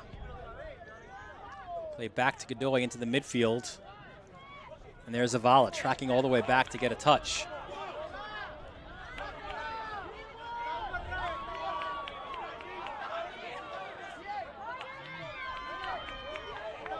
There's a touch. Marvin Vasquez on the ball. Now the Knights looking to possess a little bit. Intercepted though. Jorge Rondo draws the foul for Syosset. Rondo, a guy, interestingly, I think until that Oceanside game, and this is a senior who's been in Syosset since a freshman year when he moved from Venezuela, he had an N in his last name, but it's actually Rondo. And even still, if you go into the computers of Syosset, it says Rondon. He was just like, "That's okay, coach. I don't mind." It's like, no, you've got to. This is your name. Classic. Have pride in your name. So, what about when you yell it in practice? It's Rondo time. He thought he just liked Rondos. That's why they called him Rondo, the team. Through ball into the box. Good angled ball. Cross inside. Saved by Nevins. First time he was truly tested. And Miles Nevins, a sensational save. But the Uniondale crowd getting loud because they sense that shift in momentum. Ball served in, a collision on the edge of the 18. And no foul. And Kaufman right in the middle of it again. This time it was Junior Valle. Yeah, it looked like completely incidental. Valle was moving backwards and they got tripped up a little bit. But let's go back to Nevins. What a save there. The first shot he faced. And in the cold and the rain, and he certainly didn't look cold. A beautiful save there. And another thing of note, Javi Navarro, number 13, the sophomore, still out on the field. Number 19 has not re-entered the game. So Coach Waxer, give him a little cooler over there. Ooh, back heel clipped in. Nevins there. Scooped up by number 1, Miles Nevins. He's a different keeper, certainly, than his brother Cole. But he has emerged from his older brother's shadows in these 4 years, and he is the man right now for Syosset. And this is senior year. He'd love nothing more than to go face off against Plainview. A touch for Zavala. Plays it back.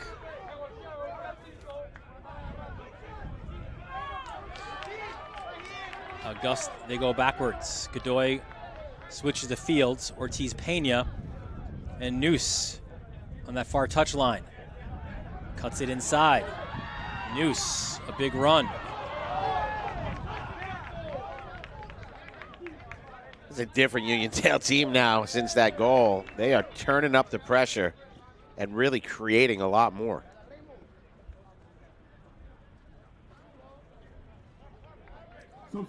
Substitution for the Knights. Marvin Vasquez comes out, and there's Cohen Nelson. What does he cook up here for Uniondale? Isn't that the question? I mean, right now they're putting up numbers up top. They're moving the ball well. I really like how they are playing it back when they get in deep and then redistributing the ball, looking for some kind of through or a challenge. So, and they're doing it comfortably as well. You can tell everybody's so comfortable on the ball. But just it's not play it back, play it back, and then maybe just create a mess in front of Nevins in some way, shape, or form. Crowd the goalie, and get an ugly goal. Doesn't have to always be pretty.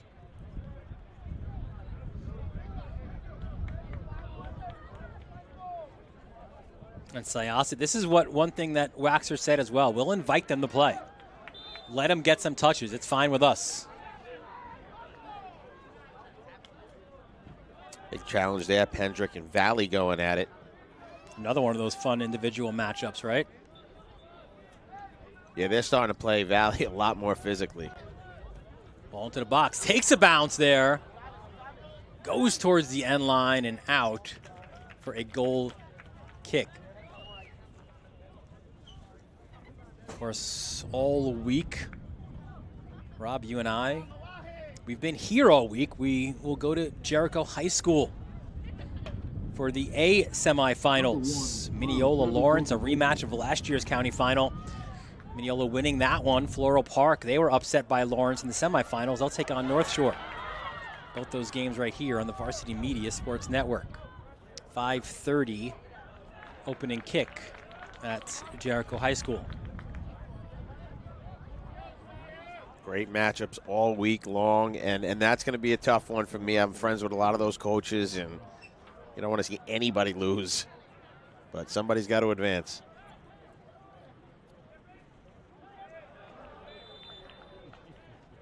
And then we'll be back here on Thursday for the AA final. Glen Cove and Garden City. What a game that will be. We get Friday off.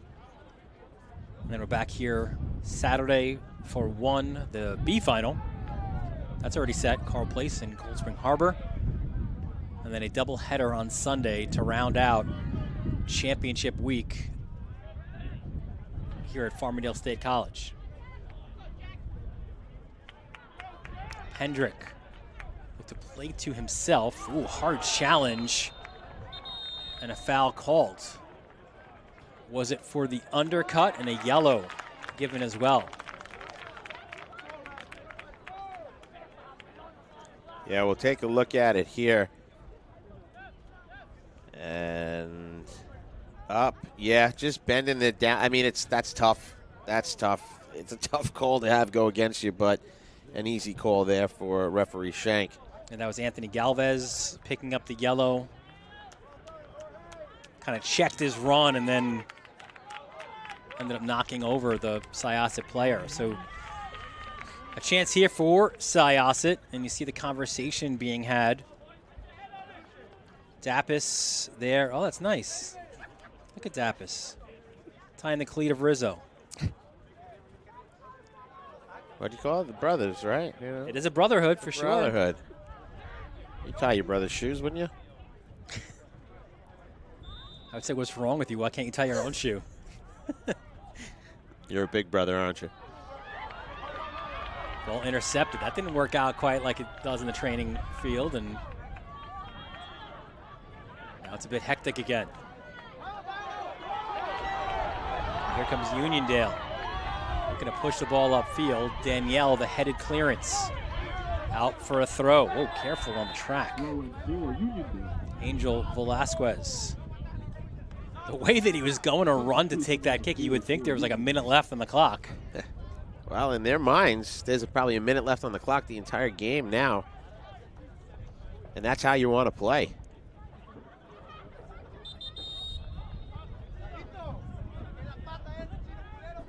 So Velasquez, it was interesting there, right? Because it looked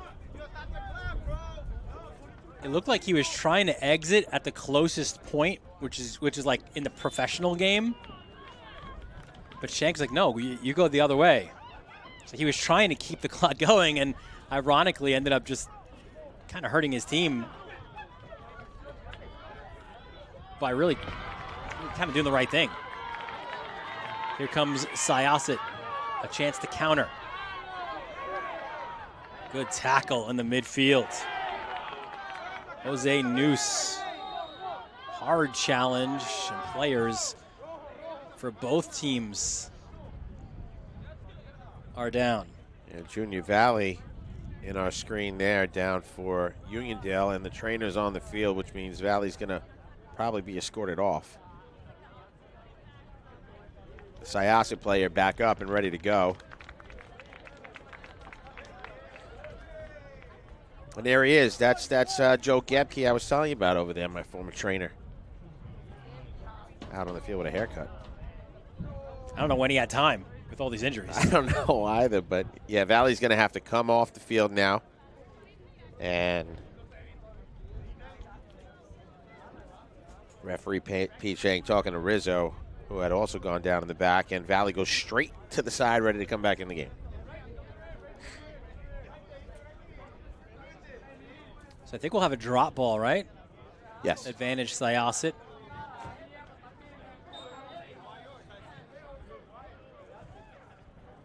And there's that sportsmanship, right? So it was an injured Uniondale player that resulted in the drop ball. Rizzo just plays it back to Martinez to restart. It is a gentleman's game when you play it the right way.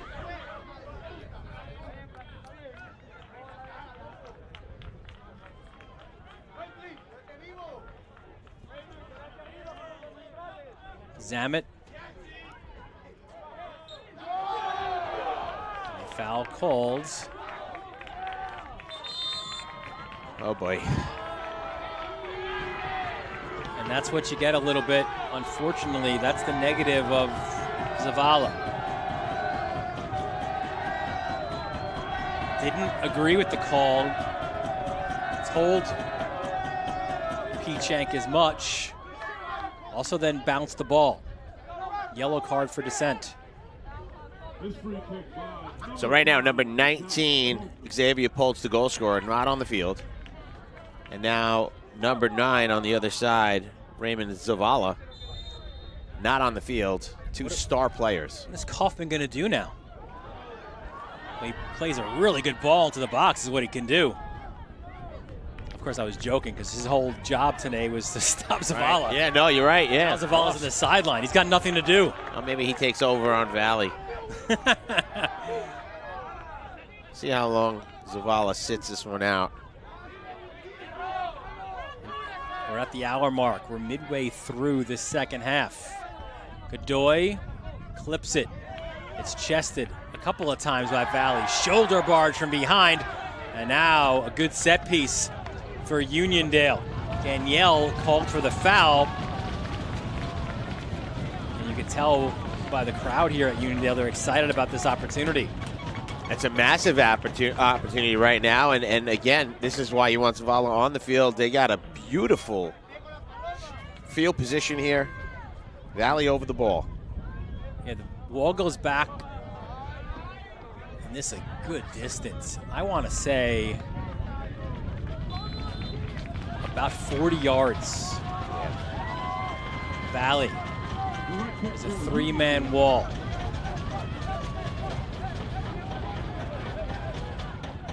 Valley, saved by Nevins. He hit it low and hard and on frame. But Nevins was there to make the save. Yeah, he corralled that thing pretty quickly. I mean, that's the kind of shot a coach prays for, because you're going to cough up that rebound. They didn't get enough of a break to challenge Nevins.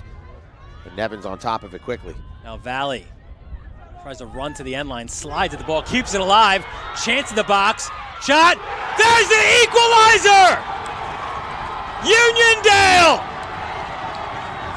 We are tied at 1. It's Bedlam at Farmingdale State College.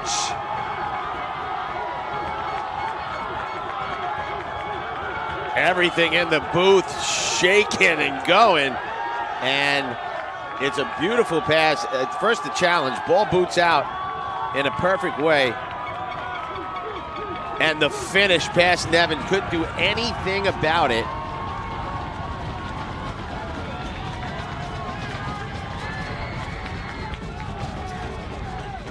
We'll try to get the number on that goal scorer. It might have been Pineda. He was in the vicinity. So 20 in the vicinity. It's tough with these numbers, folks. The yellow. I think it's him out at midfield now, closest to Shank.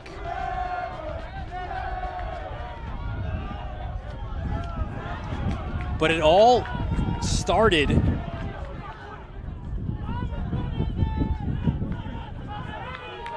because of that save by Valley. Sliding challenge kept it alive.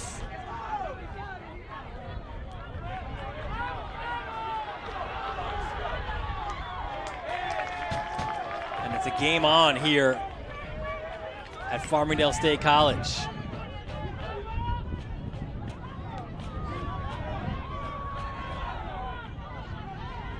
And it just felt like it was going to happen at any given moment. And now Uniondale a head full of steam.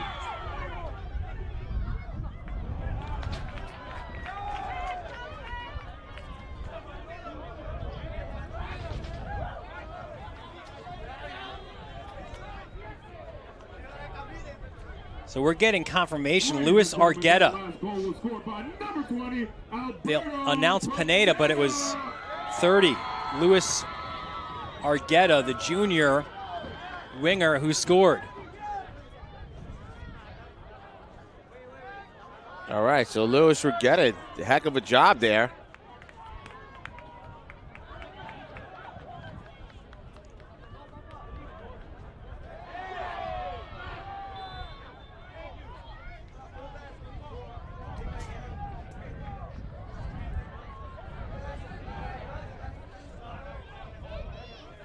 This place absolutely erupted on that goal, man. Everything shook, the whole place. And again, an extra man on the field. And not all the credit, because Argueta's got to put it away, but so much credit there goes to Valley, right? How many times or how many guys would just let that ball go, right? Not only does he save it, but he clips it back, right, into the box. And then Argueta, the finish. Yeah, 1-1, the score. You said it, in the right spot at the right time. He's not the biggest out there, Argueta, but he scores the biggest goal of the year. And now Uniondale playing with some swagger.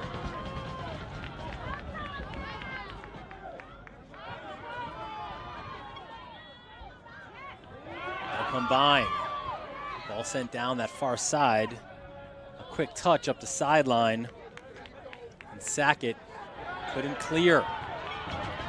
Ball played to the end line. Sent across off the foot of an attacking player for Uniondale. So close. Lefty shot rolls into Nevins, no problem.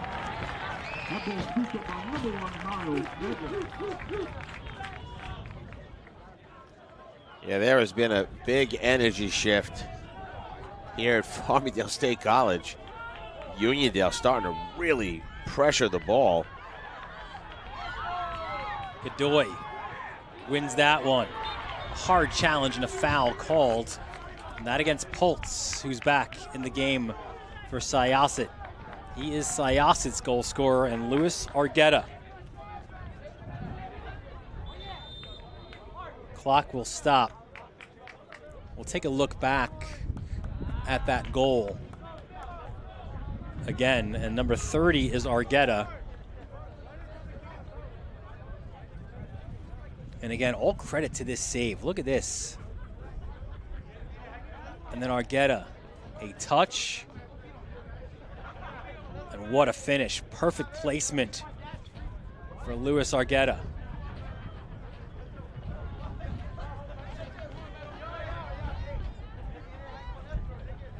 So it's Marvin Ortiz Pena on the ground getting tended to again by the busiest trainer in the business.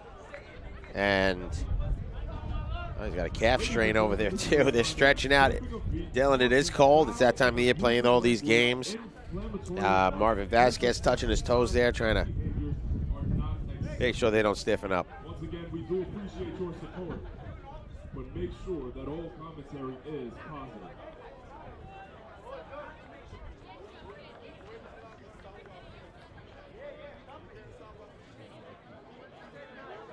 And there he is.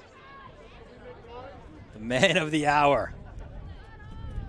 Slight in stature, but big in moments. And feeling big right now. Godoy slices it, trying to find Valley. What a connection those two guys have, huh? Yeah, Godoy like you said, puts it on a dime. I mean, what a boot he's got. And no matter where on the field, can manage to find a white uniform.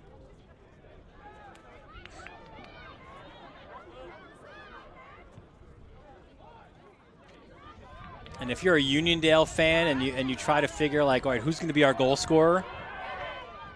Argueta might have been like choice number 15 or 16, but that's the way that Uniondale has played this year. It's anybody on this squad can come up in a big moment. Here's Pendrick, who's been relatively quiet but earns a corner.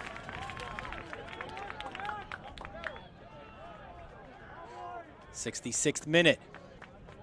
So Syosset, who's been relatively quiet offensively since the goal, now set up for a prime opportunity.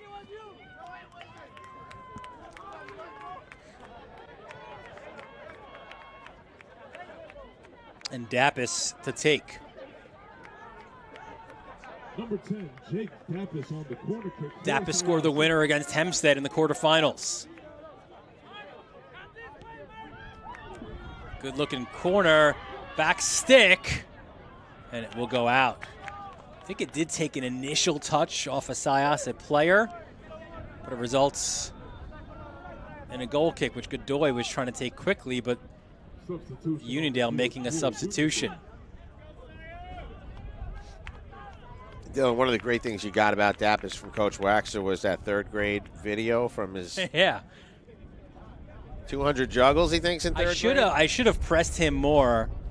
Maybe if Syosset advances, we'll try to get that video, right? I don't know if it's still out there. I don't know if Waxer has kept that.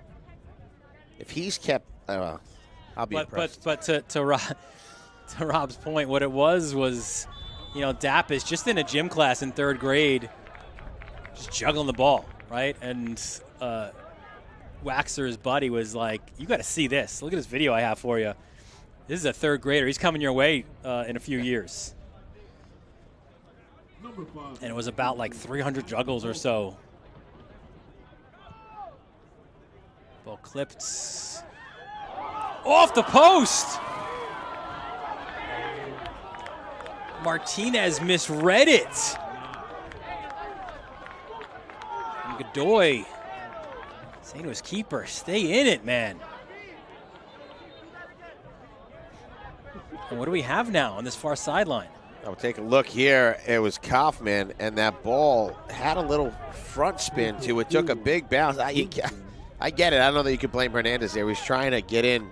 Maybe thought the ball was going to bounce a little deeper. And Evans off his line. Good clearance to midfield.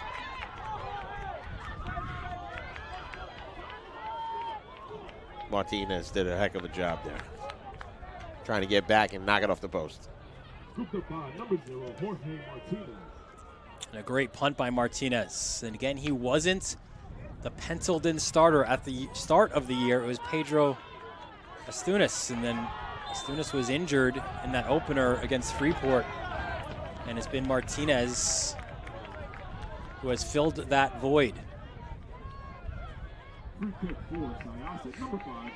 Here's Kaufman. And to note, Zavala is back in this contest. Chasing after the ball now. Ball served in far side. Off the side of Jorge Rondo's foot. But that brotherhood was in effect with Rondo, where he's a guy comes in from Venezuela, doesn't even speak the language, but joined this team, and that's what Waxer said. You've got 25 brothers now, and they've all looked out for Rondo throughout the years. You've got car rides now, whatever you need. And that's a true example, I think, of a brotherhood. And it's that tight-knit group that's gotten them here today. Here comes Uniondale with numbers. Ball served in front. Nevins was down, got a touch. I think he just slipped. Here's Rondo coming the other way now. Both keepers now find themselves in some bizarre situations, and both emerge unscathed. And Dylan, that touch went to the perfect possible spot that he could get it to as Zamet gobbled it up, but there were two white jerseys coming down hard. 70th minute. 1-1 the score. I think he'll tell you he did it on purpose. Nevins? Yeah, why not? He got it. He got it to Zamet. Didn't result in a goal. Got it to the right guy, so, man.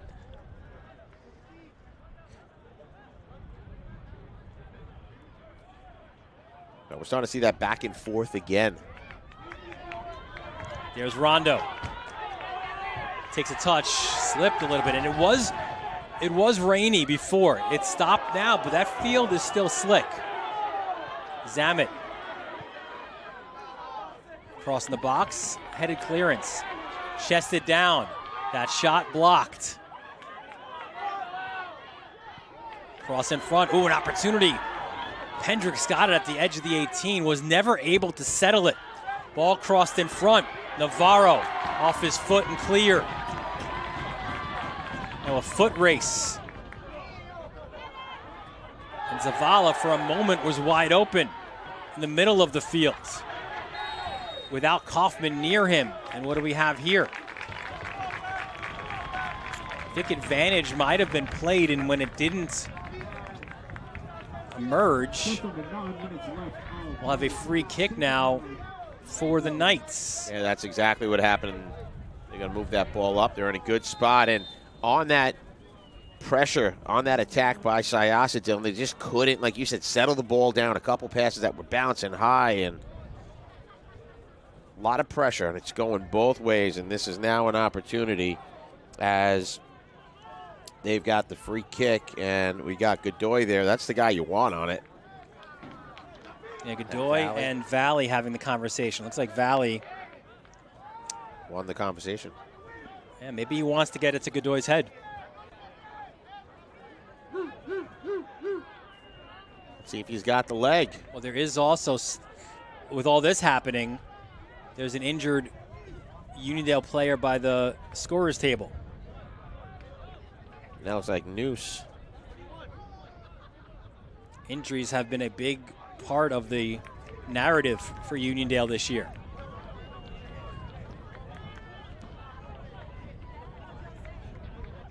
And there is noose.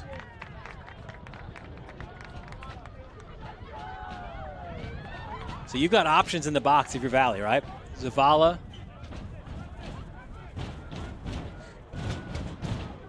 You could go to Godoy. As the Uniondale faithful get loud. Right now Zavala just trying to peel off from Kaufman, who stalks him at the edge of the 18. Valley's free kick, a dangerous one. Served in, Zavala was there. And we go the other way. Kaufman has taken a beating tonight. A voluntary beating. He's put himself in the line of fire every time. Look at that boot. Absolutely perfect. And well, a little slip. Another slip maybe by Kaufman. Heavy touch by Rondo. August goes quickly. An opportunity now. A left-footed shot. Nevins at the near post to deny Pineda. Pineda got a nice, clean shot off with that left foot, but Nevins veering to his left and stopping it either at the pipe or right inside. Nevins, the long boots in midfield. And Rob, this is another one. We thought this one could be like this, right? Like, just like we kind of expected Jericho Glen Cove, we were treated to a classic. Well, this one is as well, as it's Godoy at midfield again. Such precision with his long balls. Zavala takes a couple steps inside the 18. Again, marked by Kaufman. There's the service, and it was not where Valley wanted it. Probably not where Godoy wanted it either. A little too far to the left, and it just goes to show you too, Dylan, that every free kick over that line in the middle of the field has a chance of being on net with those guys over it. Uniondale, the 7th seed, 6-5-2 on the season. Syosset, the number 3 seed, 8-1-6.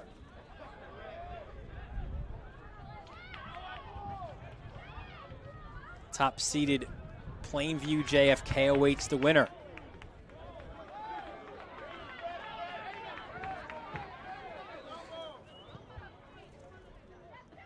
Well played up the middle, miss hit. Navarro gets his head on it. But here comes Uniondale. Well cleared, stepping up was Godoy. Godoy will continue his run. Zavala wants it played to him off the back of Kaufman. Zavala saying to Godoy, play it to my feet. Yeah, look like he was asking maybe even to play it to the outside, not the inside. Kaufman rubbing his back, but he'll take that. He's going to need a trainer. Yes, I don't know. He hasn't gone off yet. He's gonna have There's a 7-Eleven around the corner. Just take all the ice that they have. As Kaufman plays it back to Nevins. Puts it in the air. The first and the second ball won by Uniondale.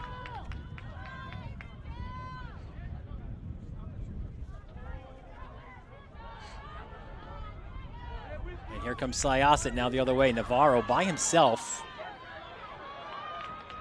A situation where you'd hope, if you're Waxer, that he holds onto the ball, waits for his teammates to arrive. But now it's an opportunity for Syosset to push the numbers forward off that foul. And it's Kaufman.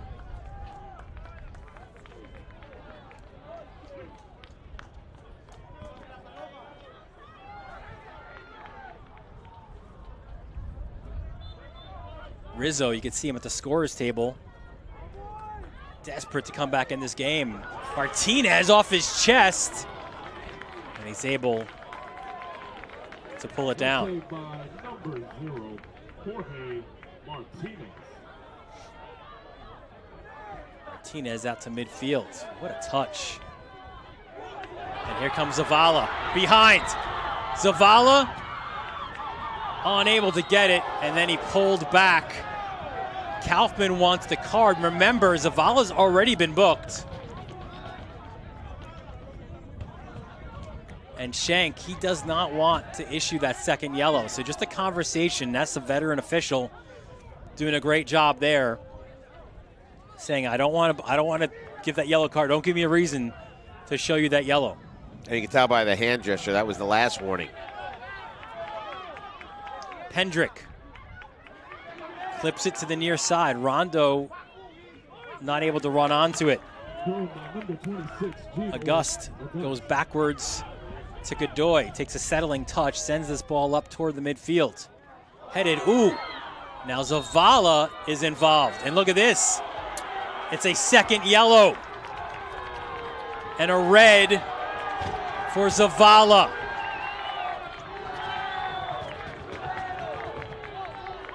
And who did he run into but Pendrick?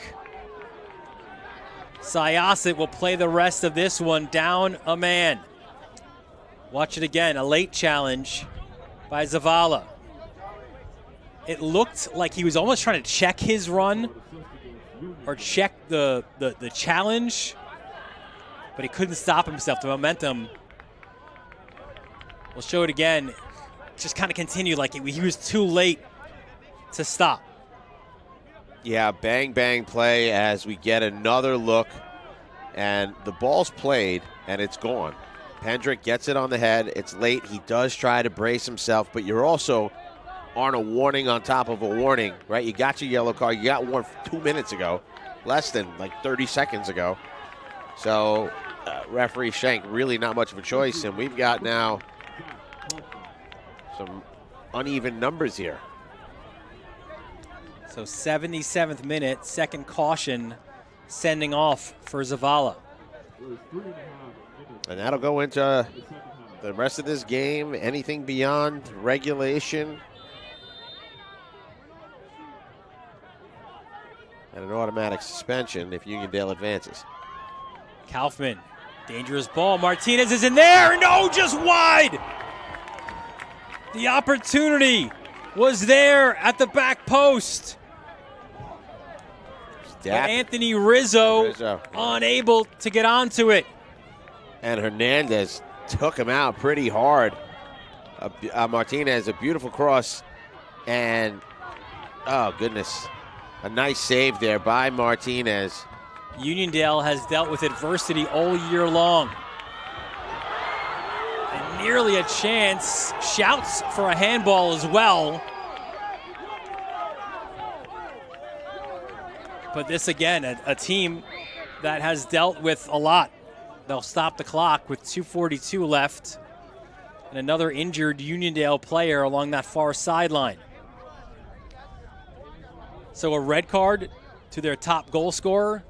Just check it off the list on another bit of adversity for these Knights who have handled it so well throughout the year. And we just said it, you know who else benefits from that red card if Uniondale advances? Plainview.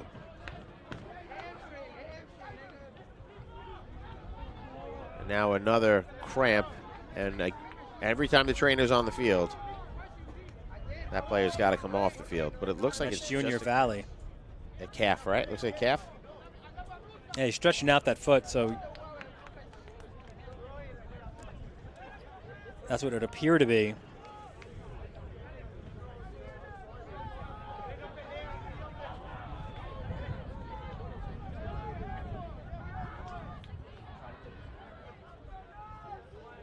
So this game has been riddled with the injuries and the stoppage of plays.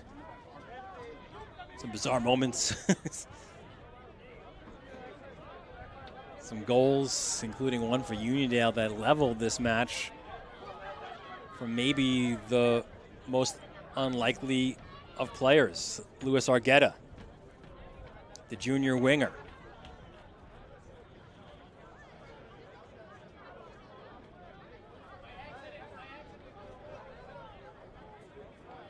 It has been literally a next man up mentality all year. Valley has been among those who has missed time due to injury. You see there, he was trying to stretch out that right calf, unable to, so he hobbles to the bench. Yeah, he looks like he's in a lot of pain, and with 2:42 left on the clock, two of the stars on the sideline for Uniondale. And we'll see if Syosset can take advantage. Uniondale playing down a man after Zavala was shown his second yellow. And to your point earlier on, that's how costly that yellow for dissent was. So Syosset with that man advantage. Slide tackle, ball one.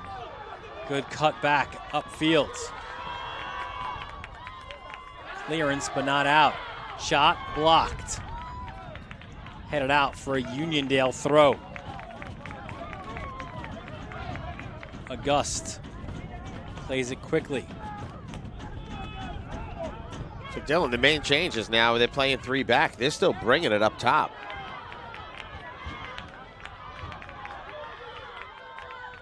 Syosset unable with Godoy.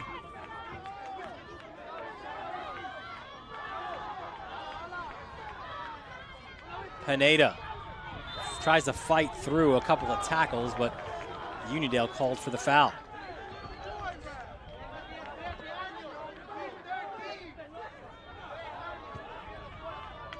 "90 seconds left in regulation time.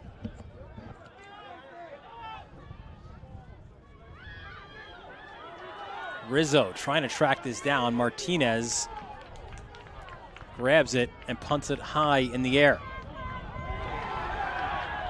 Dapis lost its footing. Pulls the arm of Pineda, pulls it again. Pineda fights through.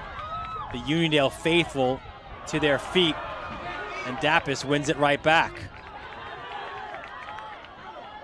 Pulse, he's on a yellow as well, chases that one down, and it will go out, and another stoppage of the clock. Another player down, it appears, to cramping. And how many times have we seen this cramping just contagious? Once one guy goes down, it seems like it just flies through both teams. Well, they're out there playing hard minutes, a lot of minutes, in conditions that are pretty chilly out there. change tomorrow to the A's. And we have a feeling about that top game as well, right? I'm excited about that top game. I got to see Lawrence and Floral Park in our summer league, on the South Shore Summer League, and that Lawrence Mineola one, man, as good as you're going to get. Floral Park North Shore follows. That said, though, it seems like the nightcaps have been the better games, right? So maybe Floral Park North Shore is the Classico. Definitely seems like it might have that making. Coach Akil Rodney will tell you that. Final 30 seconds of regulation time. Here's Rizzo. There's numbers.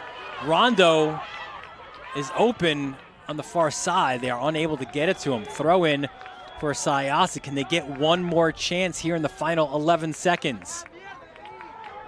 Ball clipped in and out. We'll have a goal kick, and that will do it for regulation time.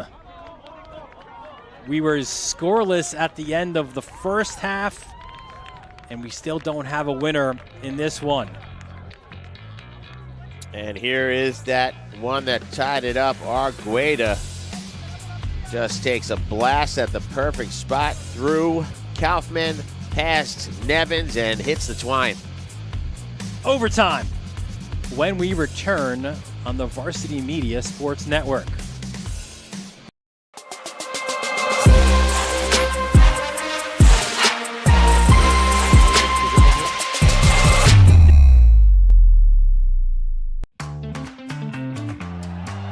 Snap more than the ball?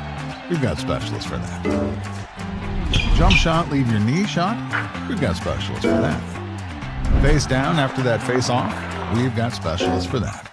Orlin and Cohen's top orthopedic team has specialized expertise and extensive training from the nation's premier programs in sports medicine, knee, shoulder, hip, spine, hand, foot, and ankle. So you can feel better, faster. High school sports fans, Varsity Media is the exclusive live stream partner of Nassau County Championships. To live stream fall, winter, and spring championship events, head to varsitymediapass.com to order. Now accessible on smart TVs. Varsity Media is your home for the Nassau County Championships. Varsity Media is now opening up our schedule to any teams looking to be on a sportscast. Watching yourself on camera is okay, but hearing your name on a Varsity Media sportscast is like you're a pro. And look at this opportunity. Feldman behind. Jersey pulled. Feldman! Feldman! Here comes the 1-0. Hit on the ground at first. Quinn's up with it. Feeds to Varela. It's a no-hitter! And Division's moving on. Nassau County AA champions. As West barks out the signal. West is going to keep it himself inside the 5 to the goal line. Touchdown! Touchdown, Southside. Varsity Media offers sportscast coverage for any sport, and our coverage airs live and on demand so everyone can watch the game. Now is the time to be a star on Varsity Media. Contact us to book a sportscast today at 516-403-2050 or email ben@varsitymedia.net. Hey parents, Varsity Media is now offering ISO video of just your athlete. Why settle for the wide angle that shows every player on the field? With our ISO video, your athlete is front and center the entire game. This footage will help in creating highlight videos for college coaches to better pinpoint your athlete's play on the field. Watching our video will help your athlete improve progressively throughout the season and may lead to a college scholarship. Varsity Media is now booking ISO videos for the fall, but spots are limited.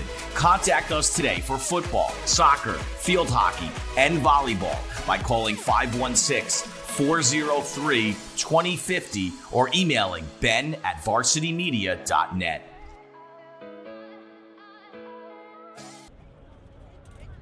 Back at Farmingdale State College, the end of regulation. We are heading to overtime. Dylan Butler alongside Rob Anderson. We have been treated to an outstanding contest. Ebbs and flows, drama throughout, injuries goals, or sending off as well. So much to unpack in those first 80 minutes, but now we look forward, right? 2 15-minute golden goal overtime periods.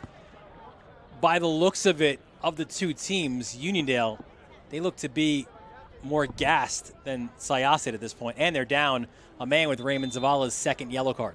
Yeah, probably one of the biggest keys moving forward is that Zavala is down. They're going to play with a man down. I have to commend them for that pressure that they did continue to put on, but they gassed as far as the injuries go, right? They're going down left and right, and we'll see if Valley comes back on the field. That could be a major loss. Syosset's got to take advantage of this opportunity. And that's been really the story throughout the year for Uniondale, the injuries that have really, no pun intended, just hamstrung them throughout the year. But they've battled back and they've fought through that adversity, and now they fight through the adversity again of a yellow card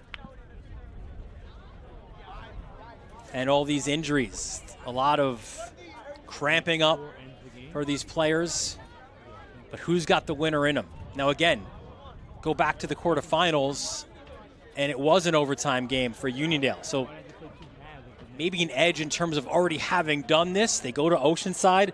They won 3-2. The winner was scored by that guy right there, number 10 in the middle of your screen, Junior Valley, with 1:06 left in overtime.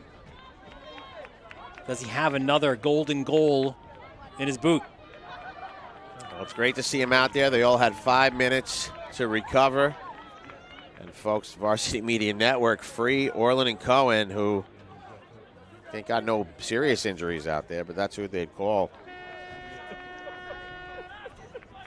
So here we go. The numerical advantage, that goes to Syosset. They're playing up a man after that 77th minute sending off. And here we go. The first of the 2 15-minute golden goal periods. And right away, Junior Valley on the ball. Valley, a penetrating ball, trying to end this one quickly. Last-ditch interception. August steps up, though. Plays it across the field. Good save. Sliding challenge. What an effort just to keep that alive. Now Jose Noose playing up there. He's the guy that was the intended connection. But Noose now moving up from the midfield up top to join the attack. Now here comes Syosset.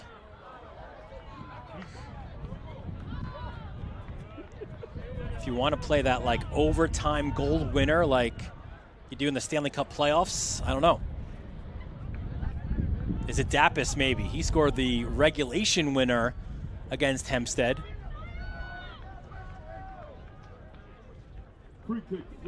There's a hero on the field for sure. We just got to figure out who it's going to be and when it's going to be. When it's going to be, and then the energy that Uniondale's come out with. Headed in front, it's loose! And Martinez grabs, but the offside flag is raised. Yeah, Javi Navarro, I believe, flagged for being offside.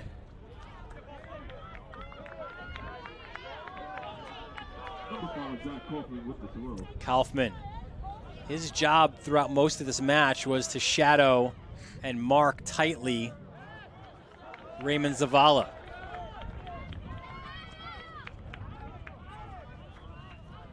Now he's trying to send a dangerous ball into the box.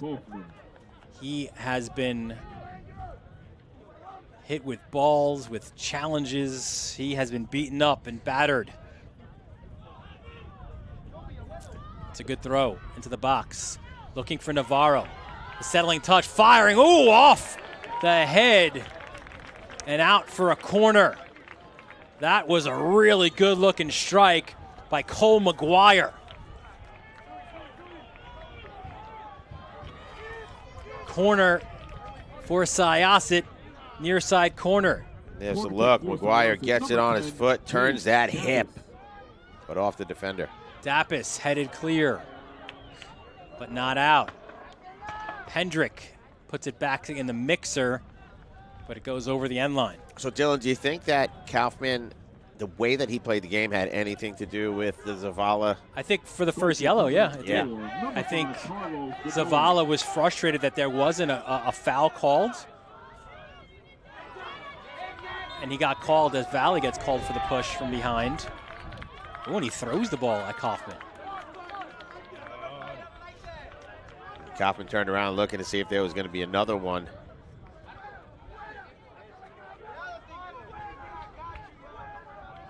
And that doesn't happen, right? If he doesn't get the set in the first one, then the second is just his first yellow, and Zavala's still out there now. Here's Kaufman from midfield, drives it. It takes a bounce into the box and cleared. Second ball, though, won. The ball in front. Holtz, I think it was, went down. Shank said no foul. Valley clips it ahead, and now it's a race to the ball. A step in the box. Shot. Nevins the save. The ball squirted loose in front. And we go the other way. Oh, my God. This is a game of high action. And you're right, Dylan, the nightcaps are insane. McGuire tries to draw a foul. Not given. Syosset still on the ball.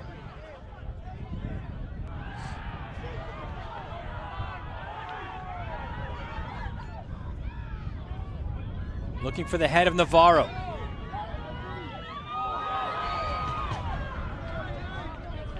And August clears it to midfield where Danielle puts it back in. Challenged. Now McGuire, a settling touch. McGuire over the net.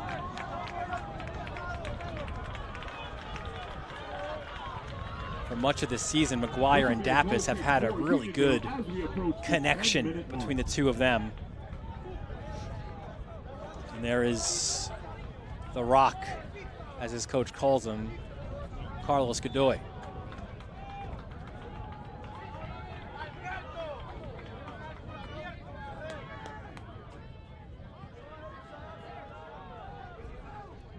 Tries to find Valley. It's headed back.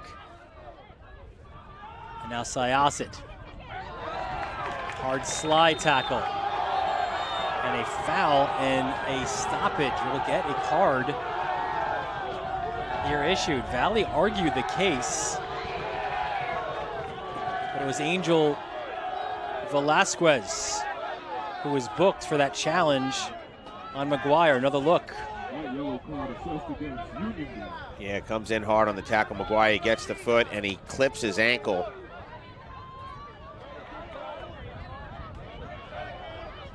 And now another card assessed, the fourth, 2 against Zavala, against this Uniondale team. And we got to see if Coach Nelson's calmness keeps this team in check the rest of the way. Kaufman to the edge of the 18 and cleared.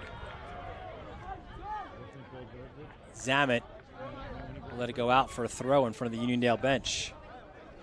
What I'm amazed at is the energy. It's 10:30 at night. They've been playing this game. It's an 8:30 start on a school night, and these teams are still buzzing. Well, they know what's in front of them. The winner of this one, they're in the county final.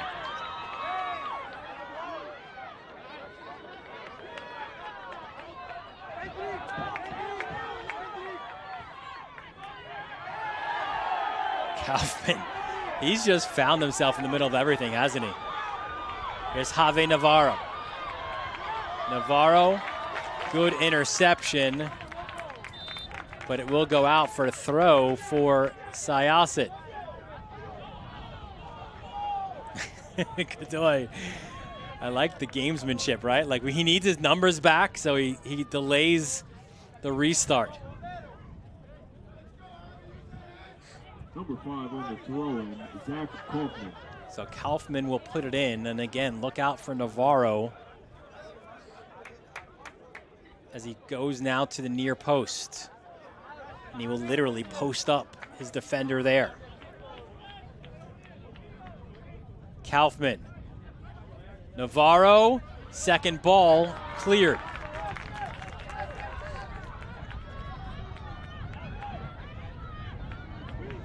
Danielle.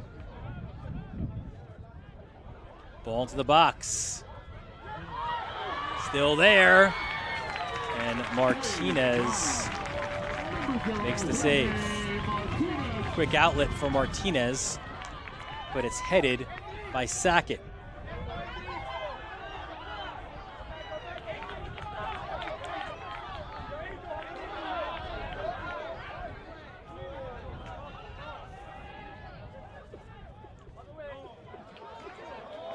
And another chance to again find that big body of Javi Navarro.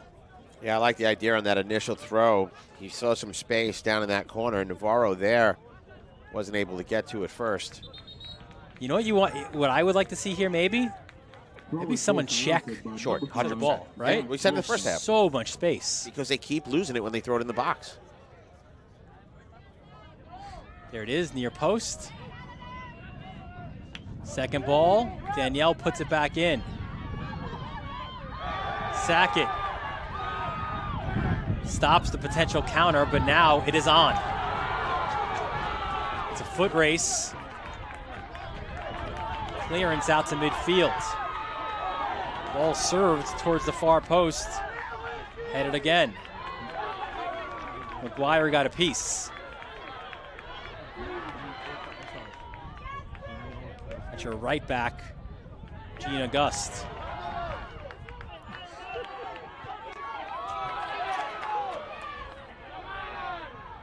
This will go out for a throw for Uniondale, but they'll stop the clock first with 6:02 left with another player cramping. But yeah, back to that throw in, we saw the space. Maybe like a Pendrick or somebody checks for the ball, go short, and then attack that space. Yeah, without a doubt. I mean, Dylan, we said it in the first time. Like every time he's got the ball down there, he throws it deep. And by the way, Valley, the one down again, same cramp. Well, it's going to be a continuous issue for him. Yeah. He's got to fight through this. Well, they didn't call the trainer on the field, so he can stay on. And that's another official courtesy right there.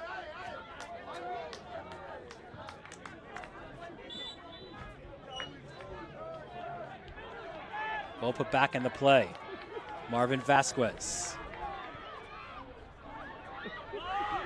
August from his right back position. Lofts one in the air. Nevins, oh man, right in front of Valley. The clock didn't move.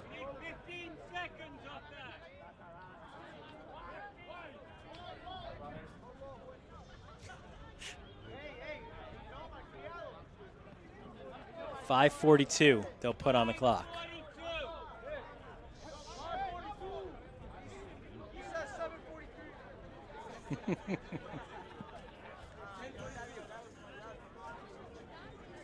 I thought perhaps a card was going to be given to you. I was waiting for it. Persistent time wasting or something. Ball put back into play. And out for a Uniondale throw. Along that far sideline. Valley fighting for it. Played this way.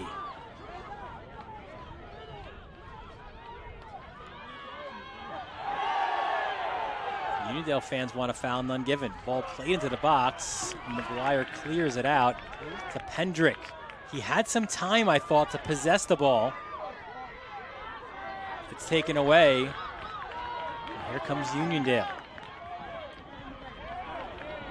And that combination went awry. Marvin Ortiz Pena's pass goes out of bounds.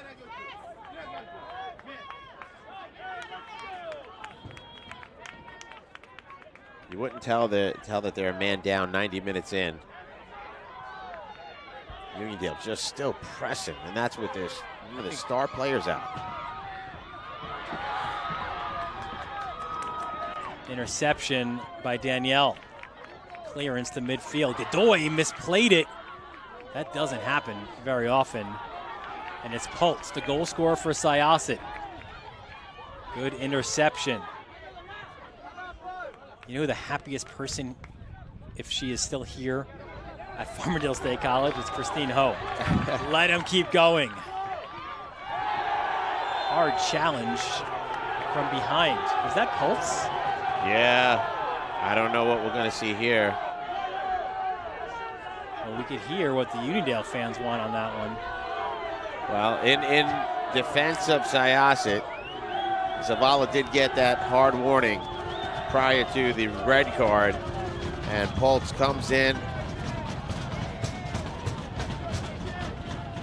I don't know. It feels like maybe that's that warning that Zavala was given before he got his second yellow. And here is Godoy. Again, can put it on a dime. Serves it in, and Nevins, you could see that ball kind of swerve and dip. Not the easiest grab for the keeper. No, not at all, but not the guy you want to volley it to. He's as sure-handed as you get. Nevins, terrific punt, headed down by August. And there's McGuire. Whether you're here at Farmingdale State College or watching on the Varsity Media YouTube channel, you have been treated to an instant classic here. Ball intercepted. And now Uniondale, they're down a man, looking to find the winner. Intercepted. Sackett clips it to the far side. Syosset, since the 77th minute, has been playing up a man. And as Rob Anderson just alluded to a moment ago, you wouldn't know it based on the way the game is being played.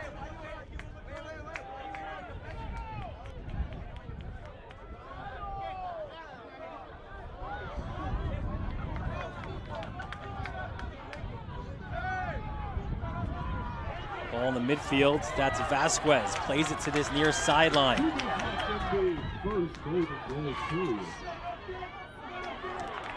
Good interception. And there's that man again, Kaufman. He has made no friends among the Uniondale faithful, but he has done a job. Yeah, he has put in a shift. They're yelling number five a lot out there. Here's McGuire at the near post. Serves it in. Martinez confidently catches at the edge of the 6. I'm telling you, McGuire's a sneaky one that I could see ending this thing for Syosset. He's gotten quite a few shots from the outside.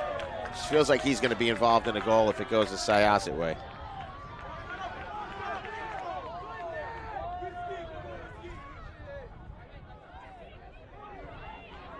Approaching the final minute of this, the first of 2 15-minute golden goal overtime periods. Here's Zamet. He's punching that right calf. He doesn't want to be the next one to cramp up.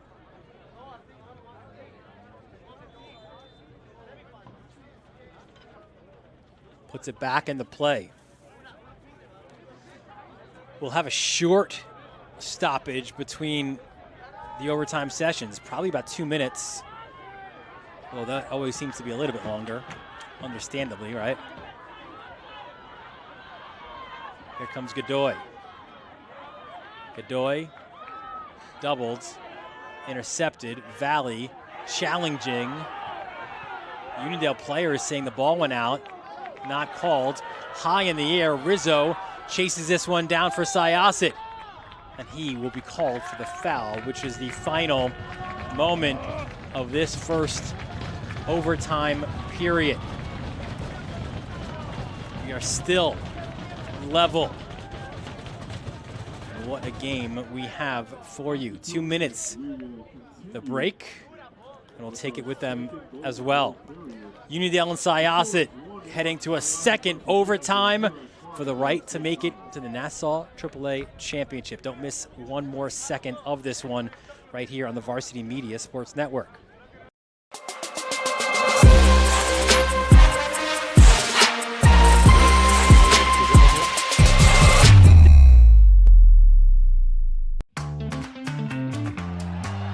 snap more than the ball? We've got specialists for that. Jump shot, leave your knee shot? We've got specialists for that. Face down after that face off? We've got specialists for that. Orlin and Cohen's top orthopedic team has specialized expertise and extensive training from the nation's premier programs in sports medicine, knee, shoulder, hip, spine, hand, foot, and ankle. So you can feel better, faster. High school sports fans, Varsity Media is the exclusive live stream partner of Nassau County Championships. To live stream fall, winter, and spring championship events, head to varsitymediapass.com to order. Now accessible on smart TVs. Varsity Media is your home for the Nassau County Championships.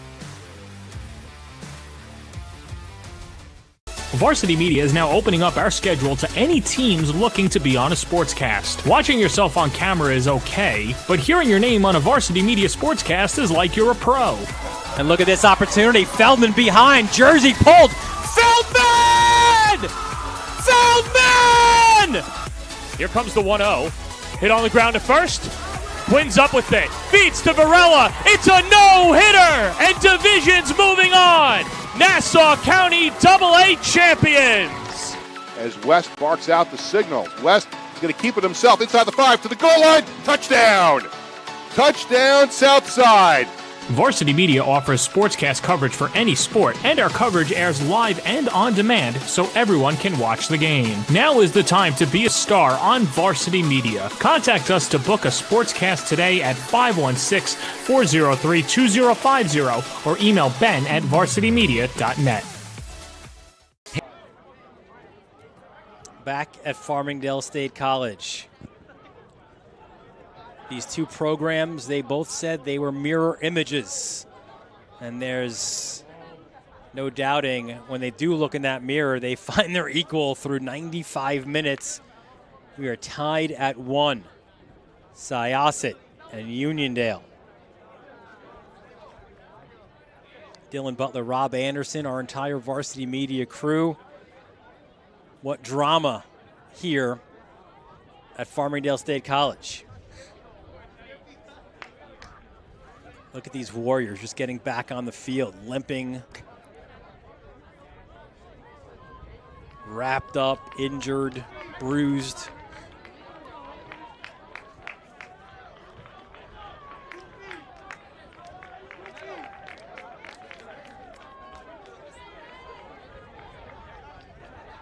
For about the last, 18 minutes, Uniondale has been playing down a man after Ray Zavala picked up his second bookable offense.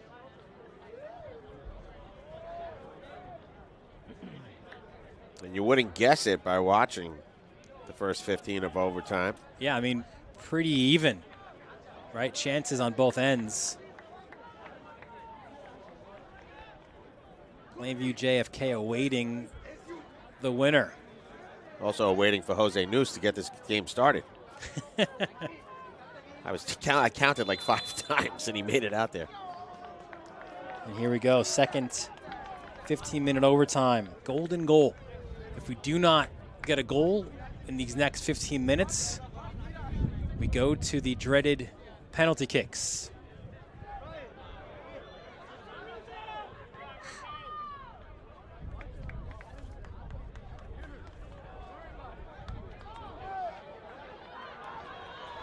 Valley.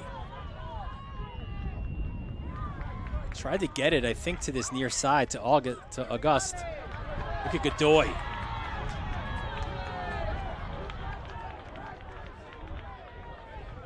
Throw in for Uniondale. Godoy.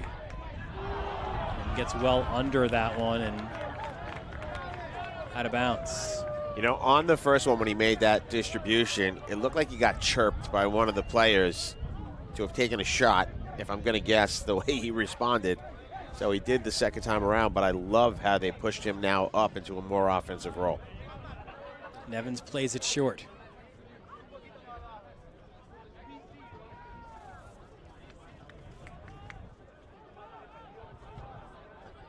Uniondale in these playoffs have already found the golden goal winner. That was at Oceanside in the quarterfinals, courtesy of their co-captain, Junior Valley. Here's Godoy. August. Got their wires crossed. And yeah, you're not going to body Godoy off the ball. Finds Valley towards the corner. What a move by Junior Valley. Sends it across the goal. Still loose and cleared out for a corner.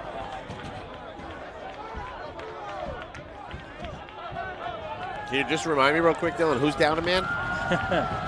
This team is like Energizer bunnies. Yeah, you can see Nevin's got a piece, and then the clearance.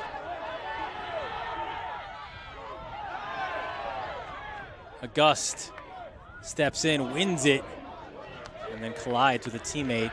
It'll be a Syosset throw, so the Knights now have to drop their numbers back.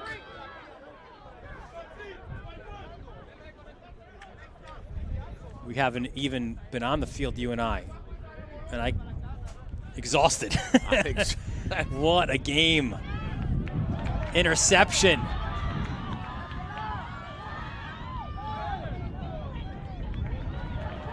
Valley tries to turn the ball. And Kaufman intercepted. Rondo plays it centrally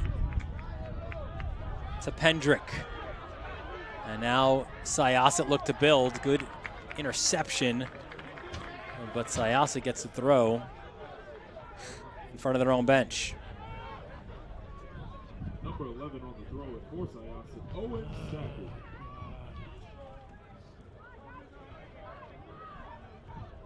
Another clearance and another throw.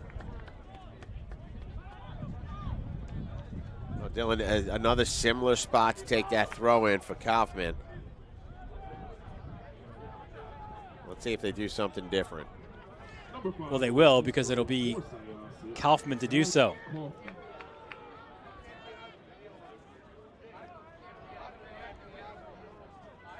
Zach Kaufman. Navarro flicks it on. Second chance. Martinez the save. Quickly trying to push it up for Valley. Rondo the interception. And there's Rizzo.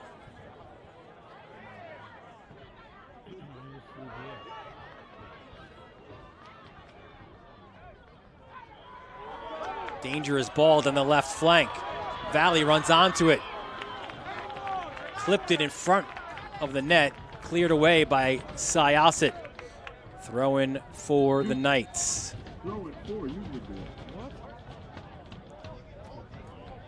We are in the 100th minute.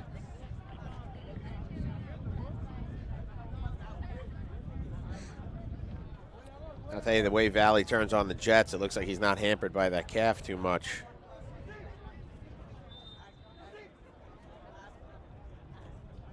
Throw to the feet of Godoy. That shot blocked. Rondo chases it down. Lost it, and there's Godoy. Earns the corner, and now he will go down. He'll stretch out. There's a sub for Syosset. And Godoy's back up. Thought he earned the corner, but a goal kick is called. Number 1, Miles Nevins. And Nevins plays it short. Rizzo trying to run onto it.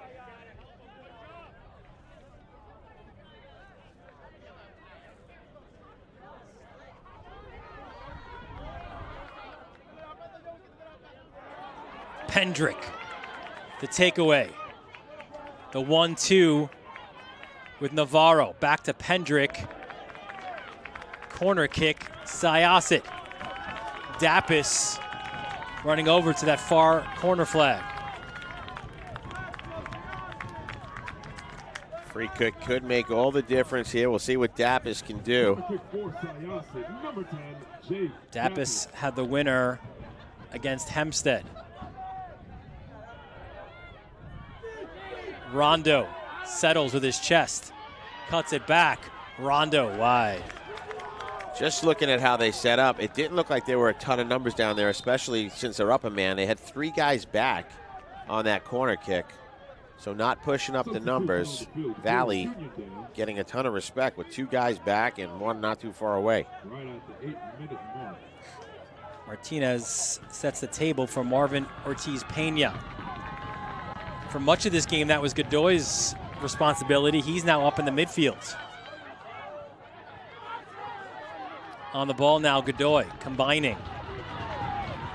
Vasquez up the near sideline. A challenge and a foul called. That against Alberto Pineda.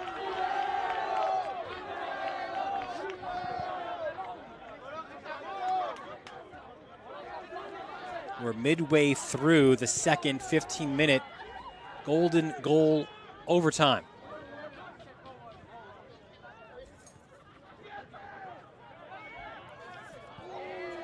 Dappis looking for Rondo, headed away but not clear.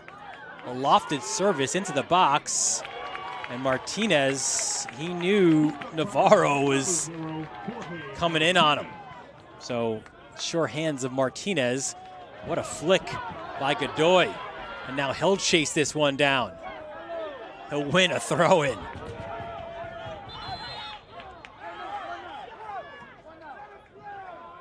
And they're going to have to reset it, move the ball back a little bit. Well, what do we have here? I'd be honest with you, I don't think Kaufman was wrong in his assessment. It was an illegal throw, but they decided to move him. So more focused on location than the first throw. And there's Godoy. Another throw. Stands here at Farmingdale State College literally shaking. Godoy.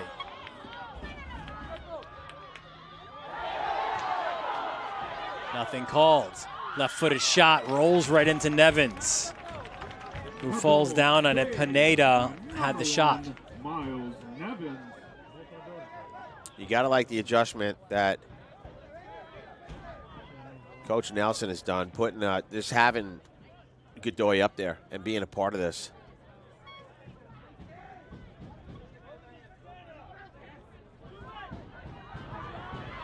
Hendrick. Oh, and not on the same page as Navarro.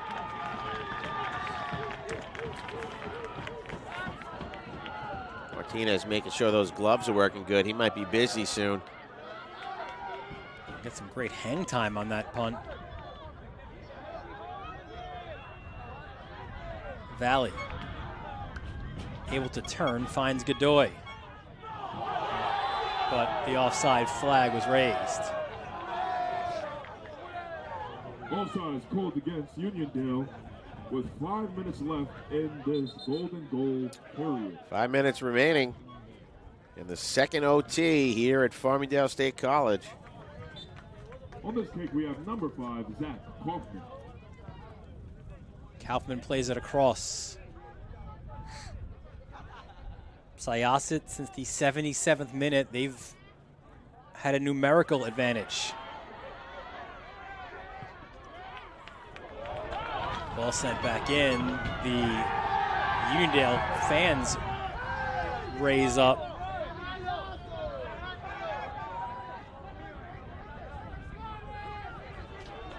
There's Kaufman.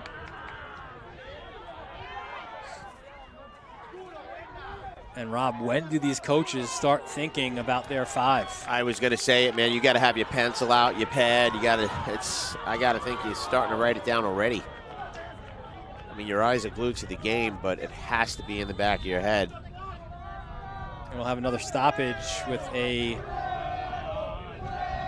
Syosset player down, cramping now. And maybe this is an opportunity, right? And again, too, now you also have to worry about who could be one of your takers And how are they feeling with cramping? Yeah. But I think that sometimes it's amazing how quickly a cramp goes away when you've got a penalty kick. I think we can guess some of Uniondale's pretty easily. I can guess 2. Yeah, 2. And it's funny, tomorrow, I don't know how you top this here, but the A's will try. Mineola Lawrence, that's a rematch of last year's county final. That's a 5:30 kickoff, a little bit earlier than the ones that we've had here at Farmingdale State College. And then at 8 p.m., Floral Park and North Shore. Class A, all of these games, thanks to Orlin and Cohen, free on the Varsity Media Sports Network's YouTube channel. Back into play. Will a winner emerge? Navarro. There it is! Syosset wins it! And it's McGuire, I called it. Right? Was it McGuire that sealed the deal? It appears to be Cole McGuire, the junior. Game over, Syosset. Advance. And another look. Ball sent in. The second ball. And there's the finish. He was just waiting, man. You kind of knew it. He's been set up and getting the most shots on net. Cole McGuire, number 8, getting a lot of love from his teammates. There's your hero, folks. If you see that again, it looked like Ortiz Pena got the first touch, but then McGuire was there opportunistically. Watch it again. Ball clipped into the box, right? Right there, falls to him.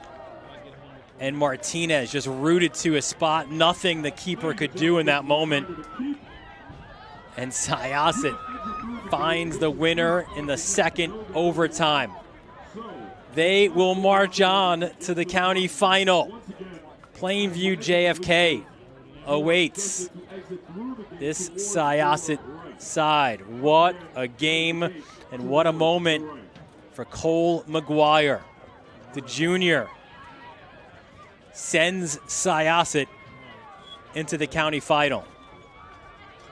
And there you see the updated bracket. Plainview JFK and Syosset back here at Farmingdale State.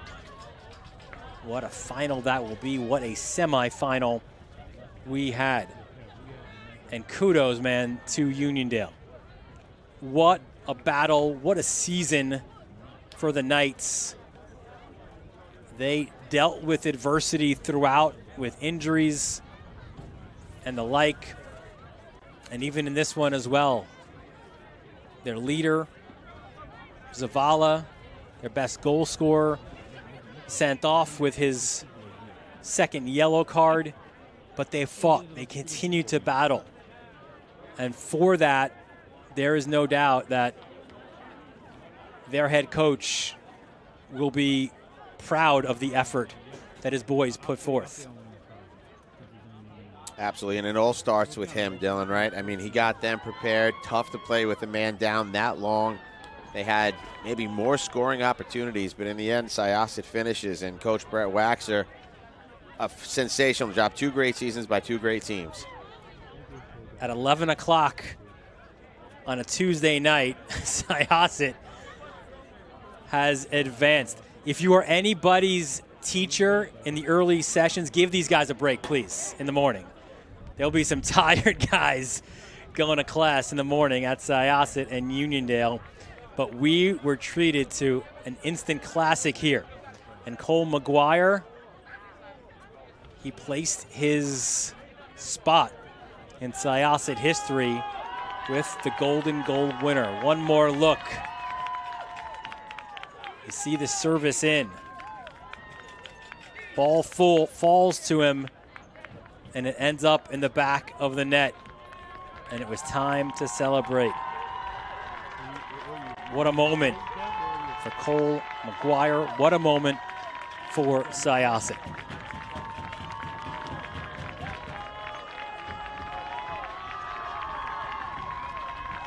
And there it is, folks, applauding their fans as the fans applaud them back.